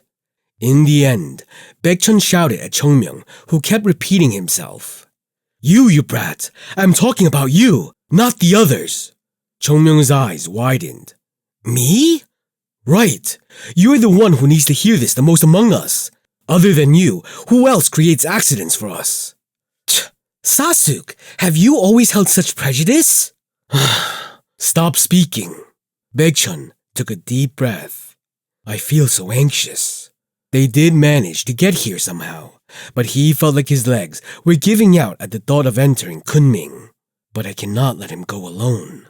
If he was someone who listened to reason, Maybe he would say something, but it was unreasonable for Chung Myung to listen to other people. Yusame. Yes, Sahyung. Stay close to Chung Myung and keep an eye on him so that he doesn't cause an accident. Yes. Yu Yi-seol's eyes went to Chung Myung. Seeing that, he opened his mouth with a face of dissatisfaction. What do you all think of me? Do I look like someone who is going to cause trouble? Yes, you always do that. It isn't that weird to think that way. Chung Myung twisted his body in injustice, but his Sahyungs didn't blink an eye. At least Yusame is a bit more careful at controlling him. However, this isn't the fundamental solution. Baekchun didn't think for a moment Yu Yi-seol could stop him, but he had to do something to at least slow him down. The best way to get to Kunming is to move faster and get hold of the information we need before Chung Myung creates trouble. Baekchun, Yunjong, and Jogul looked at each other. As if they were all having the same thoughts, they had determined faces. Let's go. Yes. The disciples of Mount Hua confidently entered the gates of Kunming. There were no guards at the gate and no other form of security either. In the slightly weird atmosphere, Baekchun passed through the gate. What is this? Why is it like this? Even inside the gate, everyone frowned at the unexpected sight. Was this place struck by a plague? I don't think so. To put it bluntly, there was a huge lack of life. There were hardly any signs of people on the road in front of them. Very rarely, they could see people leaning on the wall and breathing heavily. This looks serious. Baekchun looked around. A city like this should have been full of life. Money should have been moving around in such a huge place, and so should people. It shouldn't be this quiet. But right now, Kunming seemed like a totally dead city. Even Chung Myung couldn't hide his disappointment. At the same time, Yunjong, who was looking at this, said, This place didn't look good when we entered, but I thought Kunming would be different. This looks even worse than on the outside. I know. Baekchun quietly nodded his head and Jogul added, I heard that the situation in Yunnan is getting worse with every passing day since they quit the trade union, but I hadn't expected it to be this bad. Is that the only reason? It is said that there is a drought here as well, so that probably has had a stronger effect. Yes, that could be one of the reasons too. Chung Myung scratched his head. Anyway, this isn't important, so start with gathering the information. Yes. Baekchun nodded. Let's split up and inquire about it, and then we'll rendezvous here at dusk. Yes, Sasuk. Be careful. As the Sahyungs moved to do their respective tasks, Chung Myung looked ahead with a smile. Okay, now I need to ask about the whereabouts of the purple woodgrass. His will was overflowing and burning. If there was a problem, it was just one. But whom and how should I ask? Yu Yi-seol looked at Chung Myung. Chung Myung clasped his hands. This is Yunnan. Chung Myung had no knowledge of Yunnan or tea. This place is different from the Central Plains. Regardless of whether it was for better or worse, it felt different to him. I need to meet influential people. Chung Myung smiled. However, there was someone who didn't like his appearance, which clearly screamed that he was taking this lightly. Purple woodgrass. Yu Yi-seol looked at Chung Myung. Her intention was clear in her brief words and gaze. Now, some people are dying down there, wandering in the sun to get information. But the youngest one is stuck, not sure where to go, and is probably thinking of heading to a tea house. That was what it said. But who is Chung Myung? Someone on whom such things don't work. Then should I go? I'll look around then. Can I even do anything here? There was conflict on her face. She couldn't let this man go. Never let Chung Myung cause trouble. But this place has nothing. These two thoughts were colliding in her mind. Yu Yi-seol, who tilted on a more important side, stared at Chung Myung as she made up her mind. I will have a cup of tea as well. Something felt off. Chung Myung smiled and looked at the tea house in Kunming. This looks ruined beyond help. The city looked like it lacked life. From what he knew, Kunming was supposed to be the Chengdu of this place. This city was supposed to be the center of Yunnan. And if this place was barren, it meant that the entirety of Yunnan was like this. Chung Myung frowned. It is like seeing Mount Hua in the past. Once, that too was a place of life and vitality. And Yunnan was the same. It was bustling with life until the demonic sect had attacked and caused its collapse. And due to the wrong handling, its former glory couldn't be brought back. Fortunately, Mount Hua had the blessing of Chung Myung. If Chung Myung hadn't been revived for some unknown reason, what would be the difference between Mount Hua and this place? Chung Myung lightly clicked his tongue. Yunnan is Yunnan, Mount Hua is Mount Hua. It wasn't that he didn't have sympathy for the situation, but Chung Myung simply wasn't someone who would care about this. But what he had to pay attention to now was... Owner! Yes. The owner of the tea house, who was staring to the side, ran towards Chung Myung as he heard the call. Yes, what do you want? Give me something to bite on first. Yes, sure. What kind? Please bring me anything you can give, and a kettle of cold tea. Yes, I'll bring it right away. The owner was excited as he turned around to get the tea, and Chung Myung said, And, yes. The owner quickly turned his body and quickly adjusted his form into a light bow. Recently in Kunming, money wasn't going around, so the operation of the tea house was terrible. In the midst of that, a man had come in and asked for tea. Since the precious customer who would pay had arrived, how could he not lower his body? I have a question about tea leaves. Have you ever heard of purple woodgrass? Purple woodgrass? Yes. The owner tilted his head. Well, I've made tea with all the tea leaves that come and go, but I haven't heard of that. Then, do you know whether it's an herb? A herb. Medicine. The owner nodded. There is a person who is a medical practitioner. Ah, yes. Where is that person? Ah, sir. Why bother going there?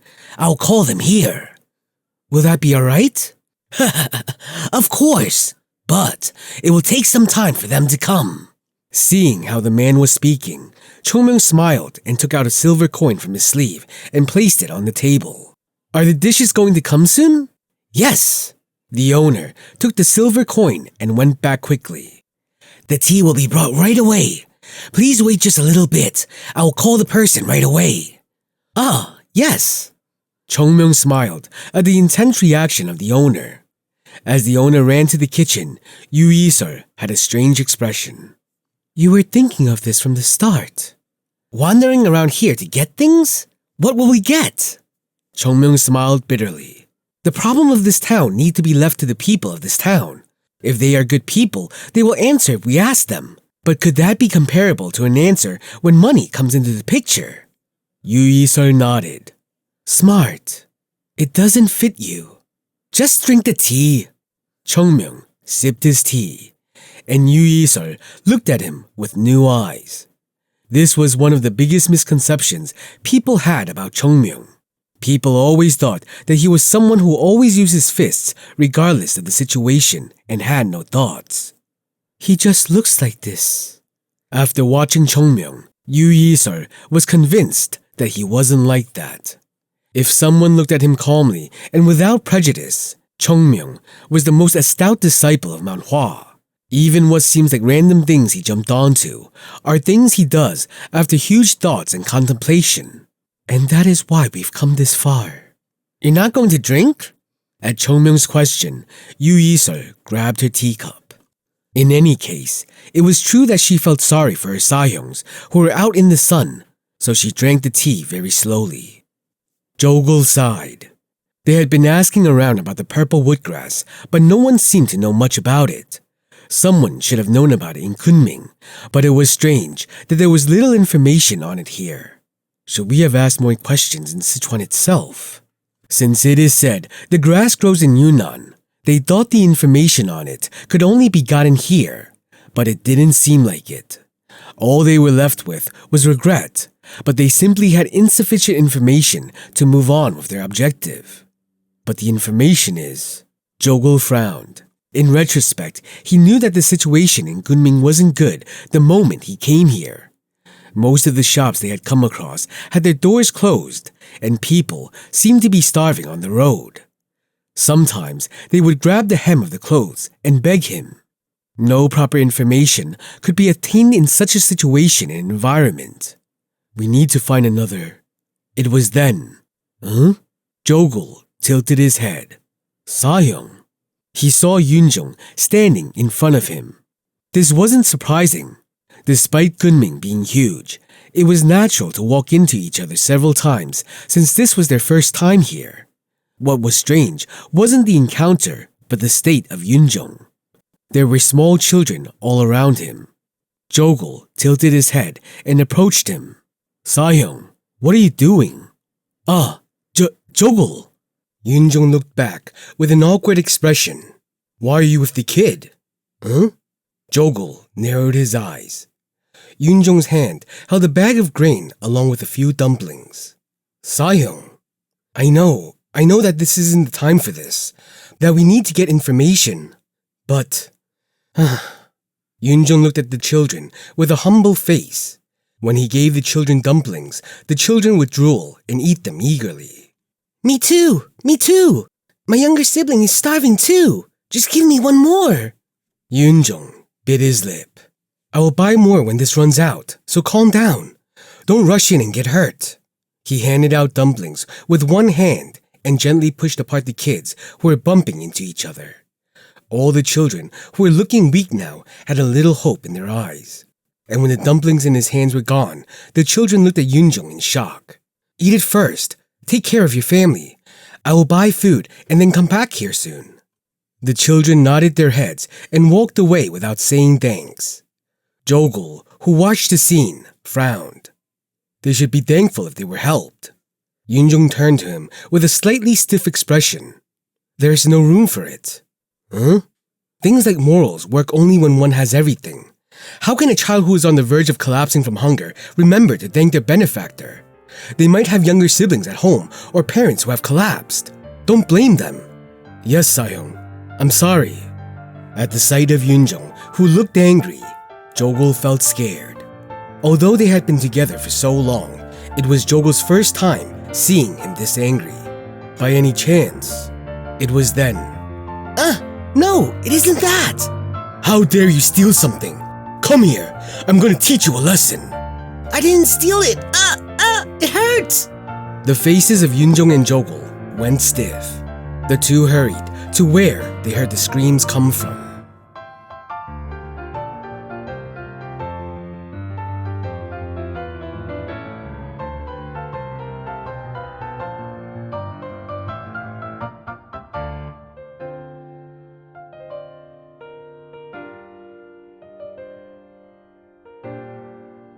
Chapter 218.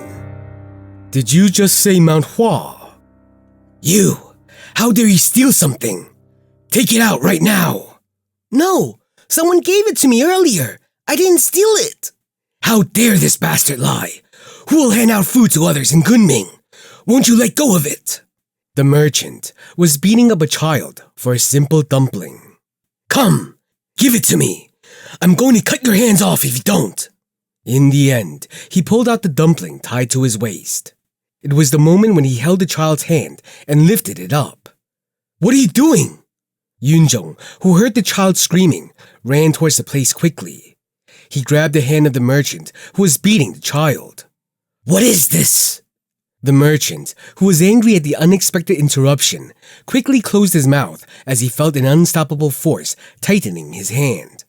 In an instant, his tone softened. No, it isn't like I'm harassing him for no reason. This child stole the dumpling. Stole? I gave it to him a while ago. You mean you gave it to him? Yunjong's eyes went wild. Shouting at a child without realizing the situation. What kind of person are you? I'm sorry. We didn't. Kunming doesn't have any food that can be shared with others, so I thought he stole it. Yunjong's face went stiff. But no matter what, trying to cut off a child's hand for stealing something. How can a person be like that? I was just trying to scare him. Yunjong, who had been staring at the merchant for a long time, let go of the hand he was holding onto and asked in a serious tone, "Why don't the people here help others?" The merchant caressed his hand in tears and looked at the man. "How could I give someone else something to eat? We have nothing to eat here ourselves." Everyone here is starving to death. Didn't you see it on the way?" Yunjong sighed. "I understand the situation, but it is wrong to recklessly hurt the child." Sorry." He spoke firmly and turned his gaze to the child who was on his butt. "Are you fine?" I'm fine, but..." His lips were cracked, his hands seemed gashed, but the child didn't care. He only looked at his hands. Tears welled up in his eyes as he looked at the dumpling which had been crushed by the force of the altercation with mud all over it. I wanted to give it to my sibling." Yunjong smiled sadly and tapped the child's shoulder. "Don't worry, I'll buy new dumplings again." Really? "Of course." Seeing the scene, Jogul nodded his head, as expected of a great Sahyung. Even in this situation, he looked at the most disadvantaged person. Jogul felt embarrassed for not seeing this and being too focused on the purple woodgrass. How can we do this? "Gul," Jogul answered right away. "Yes, Sahyung." "Money." Yunjong slightly cocked his head and looked at Jogul with innocence. "I spent all my spare money. Look in your pockets. Hurry." Sahyung. Why is that compassionate Sahyung not showing that compassion to me? Why? Snatch. Not only the money in his pocket, but the money in his sleeves were also gone. Even the last emergency fund he had tucked hidden in his socks were robbed. Chung Myung, he learned all these strange things from you. How could a person be stripped of money with nothing left like this? Sahyung, if you take it all away, what will we eat when we return? What nonsense are you saying? We have Sasuk with us, right? That is true, but we need to have money too. Where will we spend the money? Is there anywhere good to spend money in Yunnan? No, there was no such place. His words were indeed right. They hadn't even seen a decent town on their way from Sichuan to here. All they had seen were barren lands and mountains. When we head back to Sichuan, you can go home and get more money so that you can spend. You are the son of a rich family. What is it with you? But... Yunjong's head slowly turned back to Jogul. But? Nothing. Seeing the craziness of Chung Myung in Yunjong's eyes, Jogul closed his mouth. No, what's with his eyes? He knew that if he accidentally said something wrong, his head would fly. Everyone is weird. Where did the compassionate Yunjong go? Jogul felt engulfed in sorrow and sighed. In the meantime, Yunjong bought the dumplings with the money he stole from Jogul and gave them to the child. No matter how much they shared, the number of children that were coming didn't slow down at all. One more, please.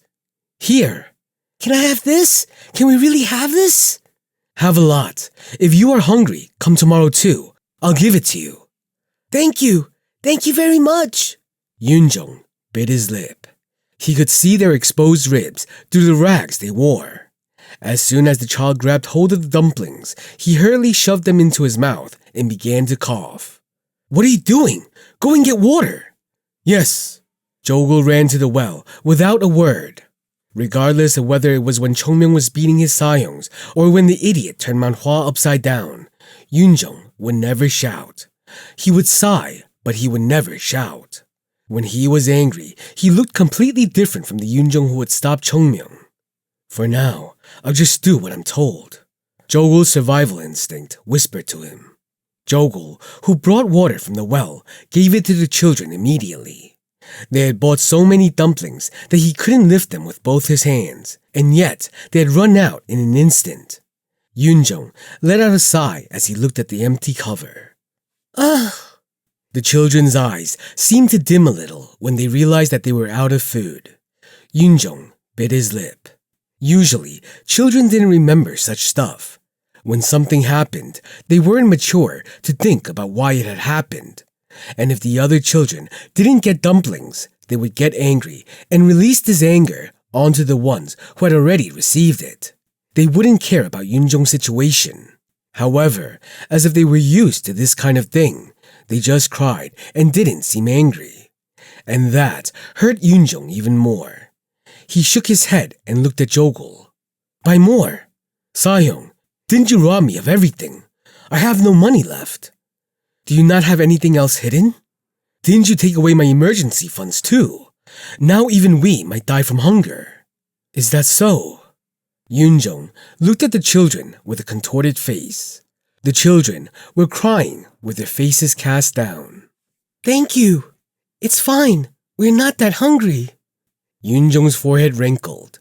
He pulled out his sword along with its sheath, and the children who saw that became frightened. However, Yunjong held it to Jogul and said, Go, sell this and buy some more. Jogul's face went stiff. Sahyong, this is a Plum Blossom Sword.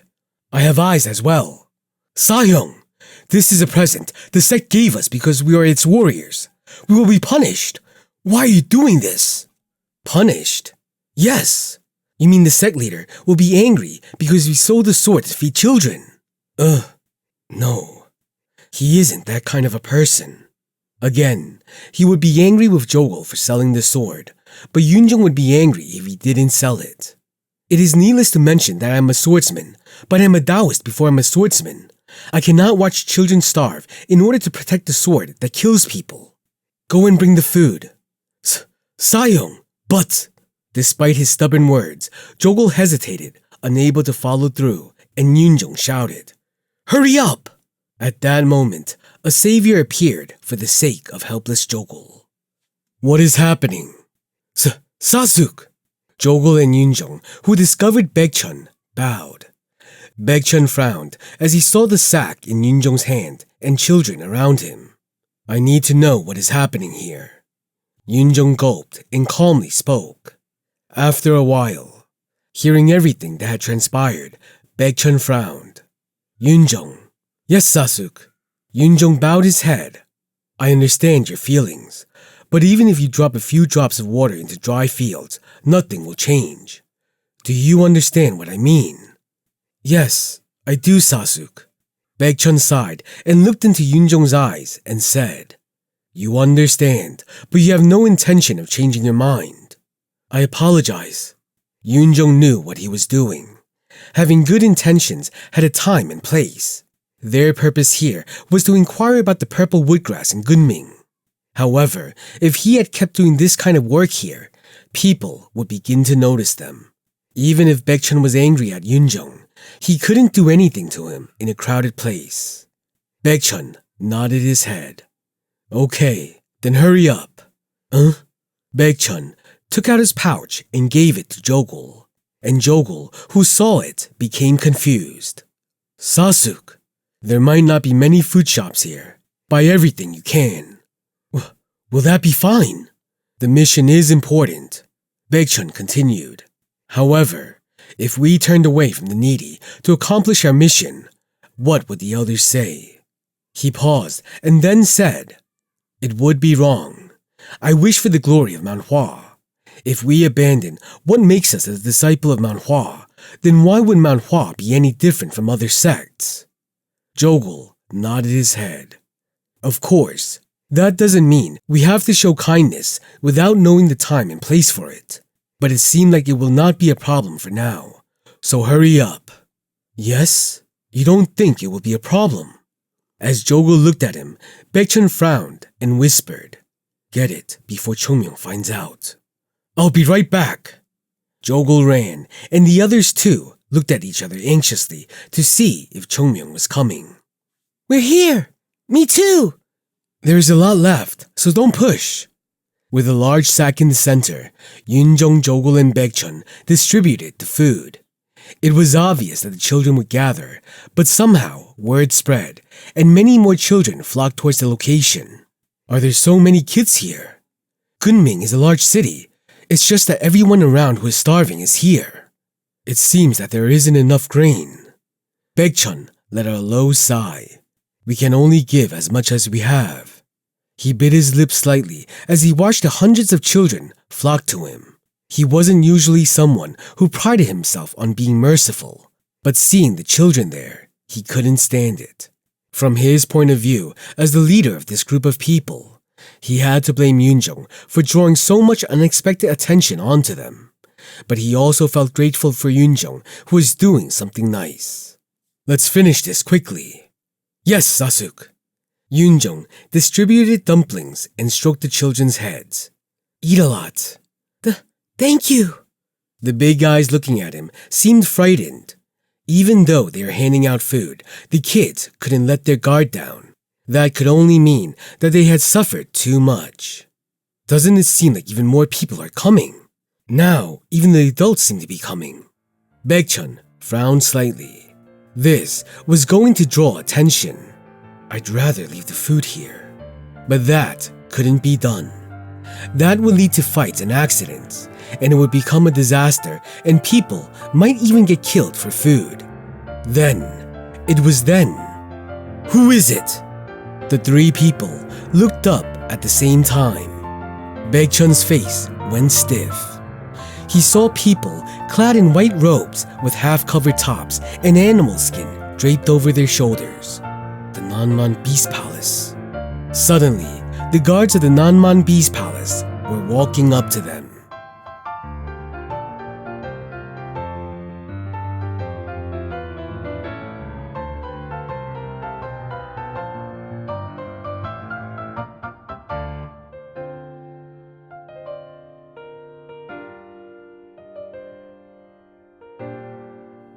Chapter 219. Did you just say Mount Hua? 1, 2, 3, 4, 5. Baekchun looked around. The people of the Nanman Beast Palace were approaching them. Can we handle this? Baekchun thought about it for a moment, and then he realized that such worries were meaningless. The important thing was to not let it escalate into a fight. They hadn't come here to fight, but to achieve their main objective. What are you doing? The man from the Nanman Beast Palace approached them and brushed past the children. After a while, he stood in front of the Mount Hua disciples. When he saw the sack of dumplings, he frowned. Who are you? We are merchants from the Peace Merchant Group. We saw that the children were hungry, so we were giving them some food. You were handing out food? The man's face was distorted. It was like he had heard some insult directed at him. Baekchun tilted his head. He really thought that it was strange. Just why is he reacting like this? All they had done was hand food to those who needed it. Shouldn't they be thanked? Even if they were angry. Even if they didn't welcome outsiders, especially ones that did something like this. Shouldn't they have been glad that someone was giving out food? Do the people from the Central Plains think that the people of Yunnan are beggars? How dare you do such things? The man's face looked furious. This isn't any sort of medicine. Yunnan is devastated because of what you people did, and now you make fun of us by handing out food. Baekchun didn't even think of hiding his expression. How did it get to this? Their hostilities beyond imagination. The man in front of them didn't seem ready to logically talk things out. So, he took the easy way out and bowed. I am sorry. We didn't think that far. Baekchun bowed despite finding the whole situation distasteful. Come to think of it, even though we were giving out food to the children, it made no sense that only a few adults showed up. Why would the hungry people not come? I should have taken into account the fact that the people of Yunnan do not like outsiders. They were too late to realize this, but he had to fix this now. Baekchun spoke right away. I really do apologize. Baekchun lowered himself even further, and the man clicked his tongue. Where are you from? We are part of the Peace Merchant Group. Peace Merchant. After a moment of silence, the man smiled. I don't think I've ever seen you in their group. Baekchun's face became stiff. He hadn't thought for a moment about the possibility of the man knowing them, but it was impossible for the guards of Kunming to not know who was coming in and going from their city. So Baekchun chose the easiest answer. I am new to the group. Ah, is that so? Then all the ones with you must be new recruits too. Yes, that is true. You can check it with the merchant group. I see. The man smiled. So you mean to tell me that rookie merchants who came here to learn are actually doing charity work instead of learning? I see. You wanted to check it out, so. The man smiled.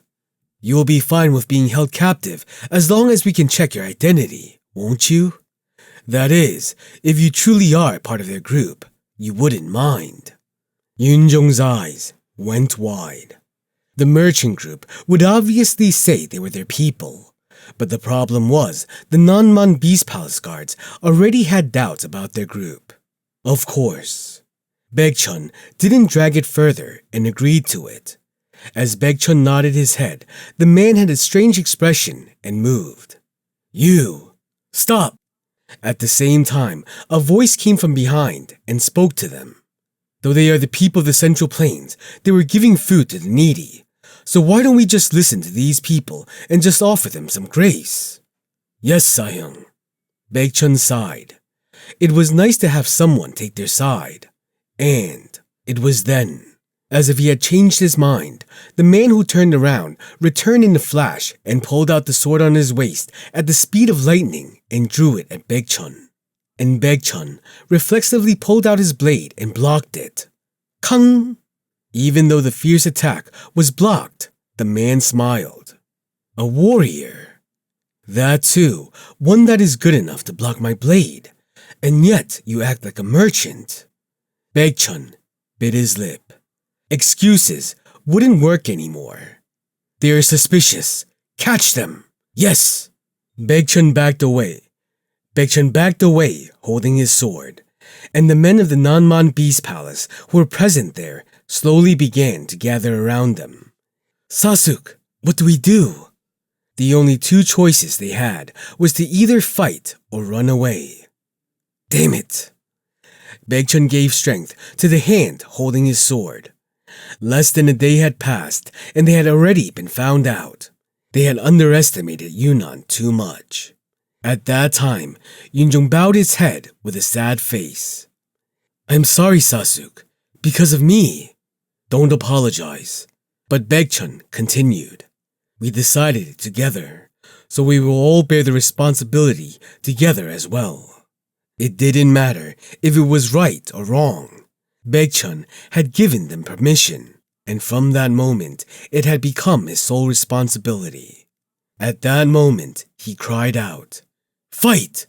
Sasuk!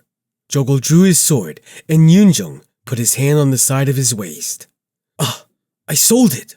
Yunjong's face turned white when he realized he didn't have his sword. Jogul looked at him and said, Pick up a wooden stick from somewhere. I can also use my fists. Find a bloody wooden stick. He had learned the basics of fist martial arts, but how could he use that to deal with a blade? Chung Myung had told him that using their fists or any other close combat art was just part of the basics. He had said that they were to be used only when weapons weren't used. Baekchun's face went stiff when he realized that Yunjong was handicapped. This won't be easy. The pressure put on them from the guards was increasing, and they were coming closer. It was said that the people of the Nanman Beast Palace weren't far behind the disciples of the 9 great sects. If that was true, then worrying was right. Break through! Yunjong, stay right behind me! Yes, Sasuk! Baekchun pointed his sword ahead. The men there were laughing. Do you think you can really get away? This is Yunnan. You have just 2 options left. One is to die here quickly, while the other is to suffer and die slowly. I don't like either of them. As he said that, Baekchun searched for a way out. For now, we have to get out of Kunming. They could think about the aftermath later. When Baekchun looked back, the people laughed. You are having vain dreams. I will show you what the Nanman Beast Palace is like. Attack them! As soon as the order was given, the guards rushed for them at once. Move forward. Yes, Sasuke. Baekchun clenched his teeth and ran ahead. He was charging at them. But before he could reach them, he saw a strange sight. Kwang kwang kwang. With a huge noise, the men running towards them suddenly bounced back. What? Who is that? Baekchun stood there and felt the hair rising on his body and the cold sweat running down his back. No. Whew. Shit. He lowered his sword, and in an incredibly quick motion, he turned around. He saw the devil standing in front of him. Who creates trouble? The demon was, of course, his lovely Saja, Chung Myung. Chung Myung's head tilted to the side. Me or Sasuke? Baekchun closed his eyes. He'd rather get caught by the guards than this man. The person who said I'd create trouble has ended up doing so himself. Damn it! How messed up does someone have to be to cause such a massive mess in less than half a day since coming to Kunming? Say something! Sasuke! At this point, I feel like it is my duty to go behind the backs of my Sahyungs. Baekchun, Jogul, and Yunjong trembled. Do you have no conscience even now? No. Why did you have to pop up like a ghost at this time? I'd probably have an easier time making friends with those guards. This was bad. But even as they felt cornered, their expression had loosened a bit. Still, since Chung Myung had come, they thought the situation would be cleared up to some extent. But that didn't last long. The gaze of Chung Myung turned to one certain place. Where in the fucking world did you sell the Plum Blossom Sword? Yunjong shook his head, trying to find the right answer. Unfortunately, unlike him, Jogul didn't think for long. A trader. Huh? The food trader. A food trader. Did you really sell it? Chung Myung looked at Yunjong and Jogul. No. You've done it now. Seeing his gaze, they both bowed their heads. Actually, they could have explained it better if it was to someone other than Chung Myung. The sect's doing just great. Just great, isn't it? It was funny that it was none other than the Nanman Beast Palace guards who ultimately saved the two from Chung Myung, who was becoming more and more furious. Who are you, you bastard? Chung Myung looked at them as they shouted loudly. Wait, is that bastard asking to die? Who the hell talks like that to someone they've never met? And who the hell are you, you fucking piece of trash? You. Still, you're probably just some crazy bastard going around calling people bastards, so I'll deal with you later. Chung Myung looked back at his Sahyungs. All three of them were looking at him, but they were constantly avoiding his gaze. And he looked back at Baekchun and said, Don't worry, Sasuke. I didn't create any trouble this time. I said I was wrong. Enough. Stop rubbing it in, you bastard of a Saja. Chung Myung smiled. I am talking about this situation here, but on the way here, I had a conversation with someone. This isn't a place where we can do anything, actually. What do you mean? We cannot help but talk to the Nanman Beast Palace about the purple woodgrass. Really? The medical practitioner said that. Then what do we do? What do we do? Chung Myung smiled, raising his sheathed sword. After taking them down, we should go to the palace and meet the people there. Isn't that the fastest way? Right. That's the fastest way to die. It's just another day in our life. Don't be so obsessed with living for too long. That's Buddhist, you crazy bastard. I got it mixed up. Chung Myung grinned and pulled out his sword. Okay now. Chung Myung cracked his stiff neck and smiled as he looked at the guards. Are you going to meekly guide us to the palace, or are we going to have to beat you to get that done? It was a situation where anyone would be angry, but the guards, who had the highest status here, didn't show much reaction.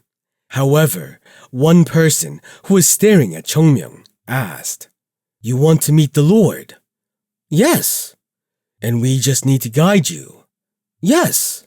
He nodded his head. You are a guest of Kunming after a long time, so we have to guide you. Such a good man you are. Take the lead then. Ah, the thing is, I can guide, but my way of guiding might be a little different from what you think. Huh? It was then that sounds could be heard from behind them. Huh? Chung Myung turned his head to see dozens of people walking out from the alleys. Seriously? He smiled and turned his head as he looked at the dozens of Nanman Beast Palace guards appearing from the other side. Ah, this looks like a lot. Let's exercise a bit today. The appearance of so many people. The people walked out of alleys, shops, and some even came out of walls too. Wow, I wouldn't be surprised to see some coming out of the ground by this point. Fortunately, they didn't come from there. Seeing so many people come, even Chung Myung's expression faltered.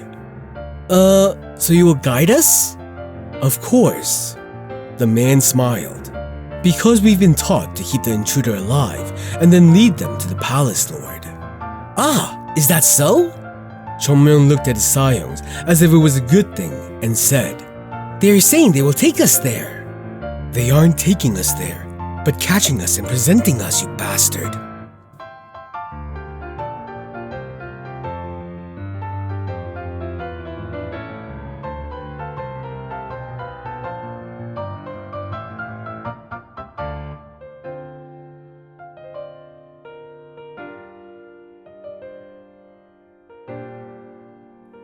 Chapter 220.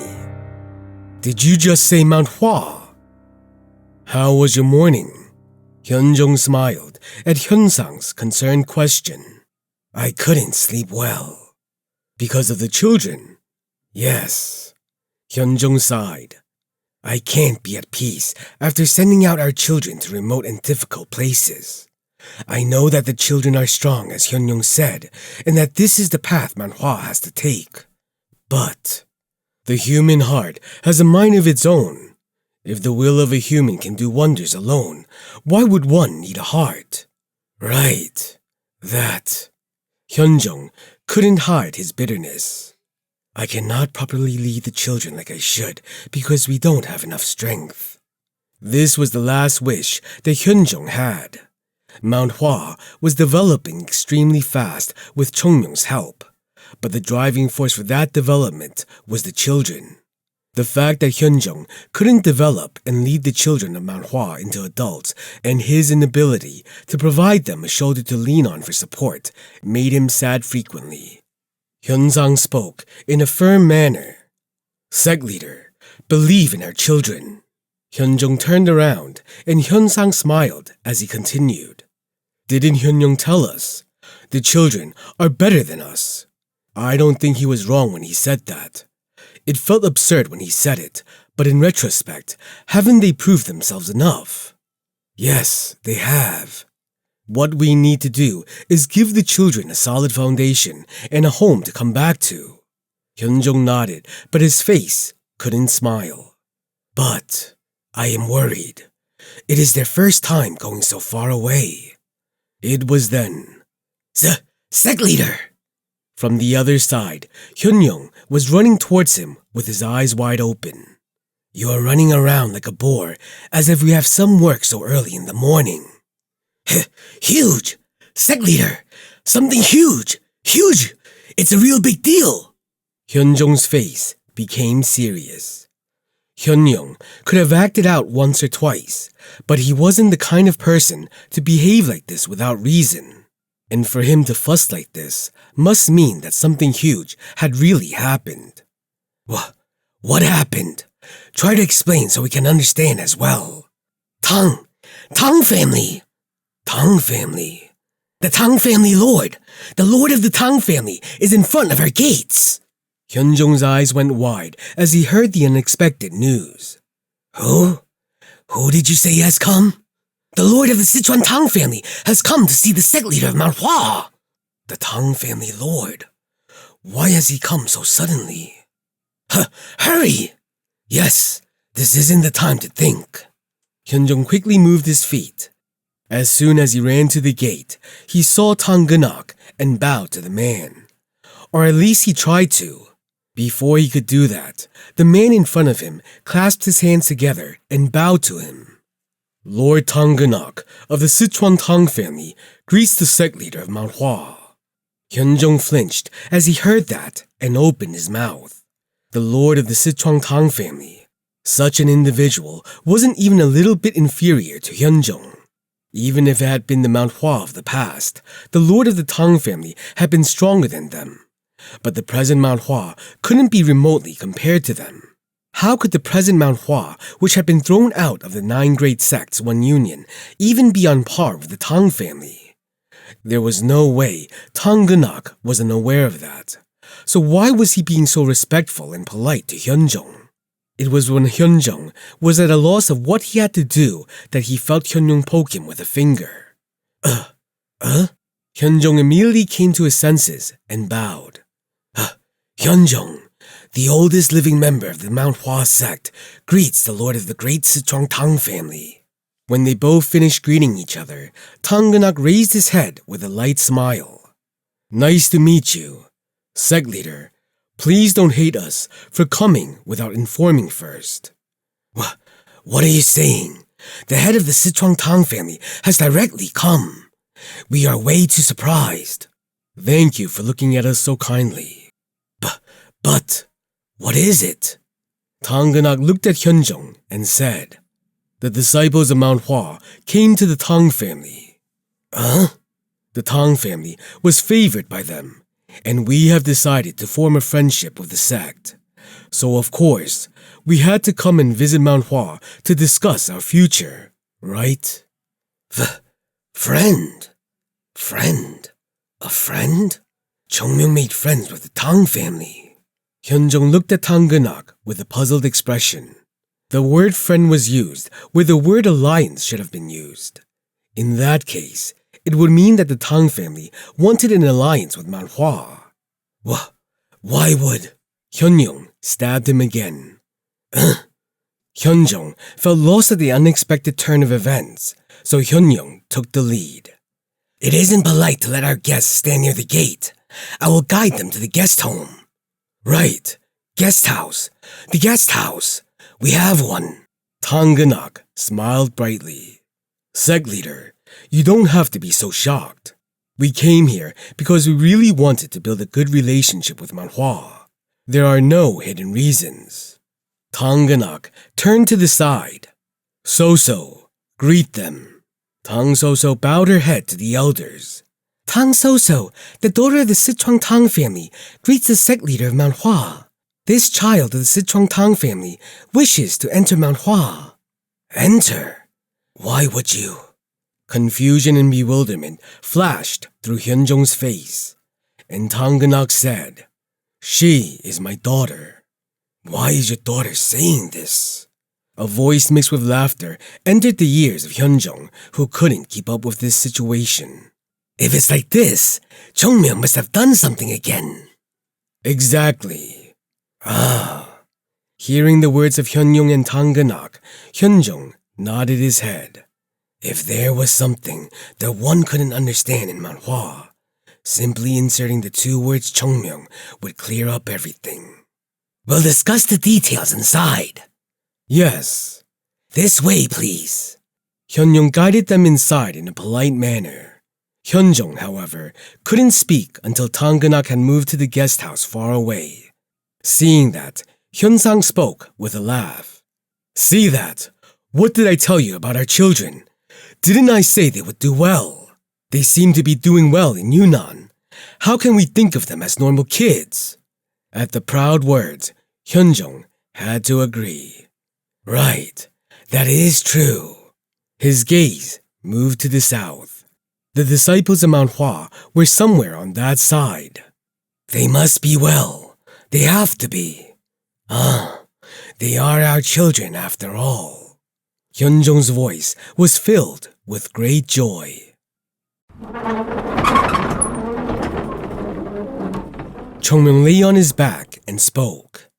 It has been a while since I've had it this easy. We should have done this sooner. Sasuk, you should lay down too. This is so freaking comfortable. But Baekchun just stared at Chung Myung.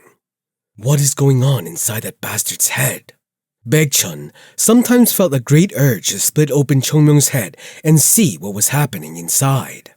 Chung Myung, huh? Is it fine? Why? This is so comfortable. We'll just let them take us to where we want to go. Comfortable. Letting them take us. Baekchun looked around. He saw vast land with numerous mountains around them.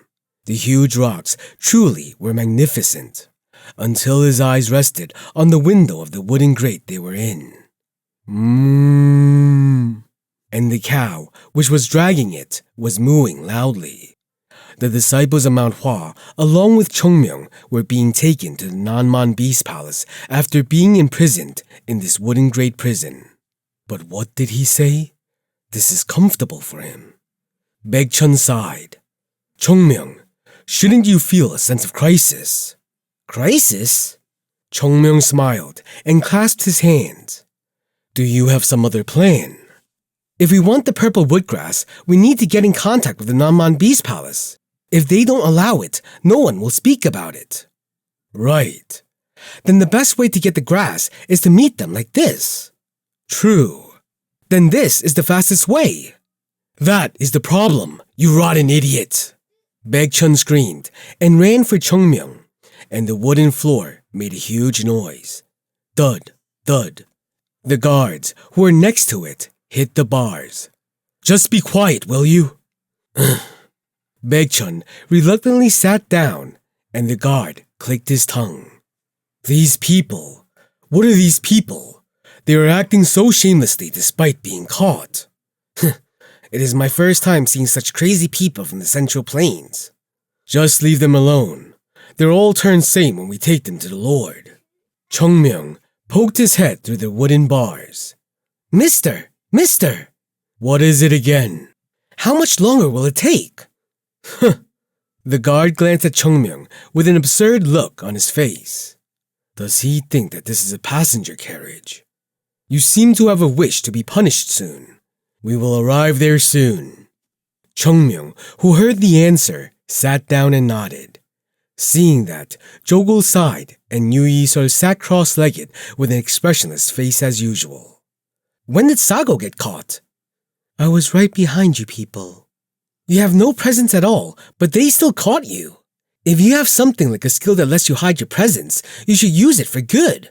Why do you always follow people and scare them? Aren't I bound to get caught at some point if I do that? Ah, right. Chung Myung shook his head.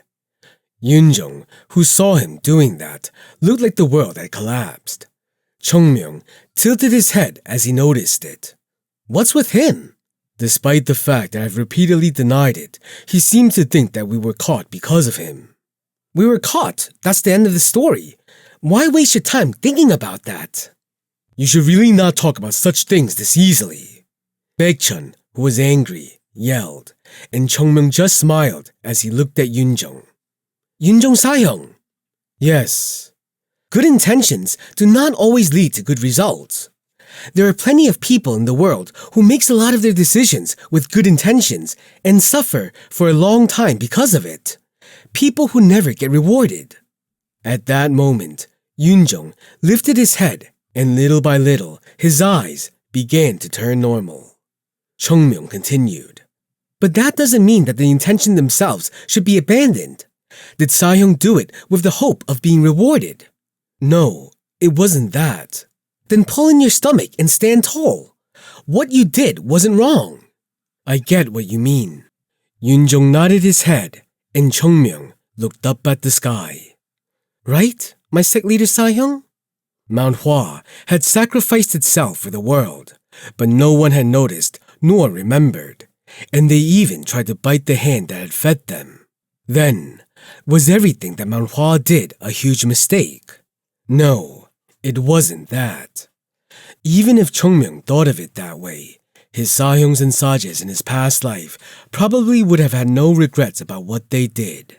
If Chung Myung and the Mount Hua Sect hadn't stopped the Heavenly Demon, not only Mount Hua, but most of the righteous sects would have vanished completely. And now, Chung Myung was working hard to prevent something like that from happening in the future. Just thinking about it makes me angry. You make the accidents and create troubles, and I'll have to do the repair work? Curse at them and I'll hit you. Ugh. Chung Myung sighed. While trying to comfort Yoonjung, Chung Myung was hit by his past memories. Who will curse whom? And Baekchun glanced around. Wouldn't it be better to escape now? We can break these wooden bars for sure. And what do we do after escaping? That... We need to get that grass into our hands, and this is the quickest way to do it. How many times do I have to tell you the same thing? Okay. Baekchun sighed. At that time, Jogul, who had been silent until then, suddenly pointed to one direction. Chung Myung, there. Huh? Looking at the place he pointed, Chung Myung saw a large engraving. Oh! The scenery of the pavilion in front of them was different from the Yunnan they had seen so far. Behind the huge pavilion, a dense forest stretched out.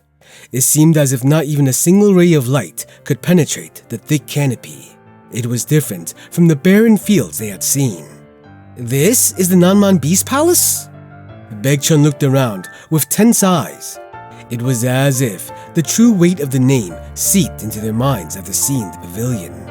Moreover, aren't they in a situation where they had already been caught? Looking at the pavilion, they could clearly feel the majestic power of the Nanman Beast Palace. Ah, it looks like they have some money left. How could you jump to that conclusion in this situation? In this situation? You rotten bastard.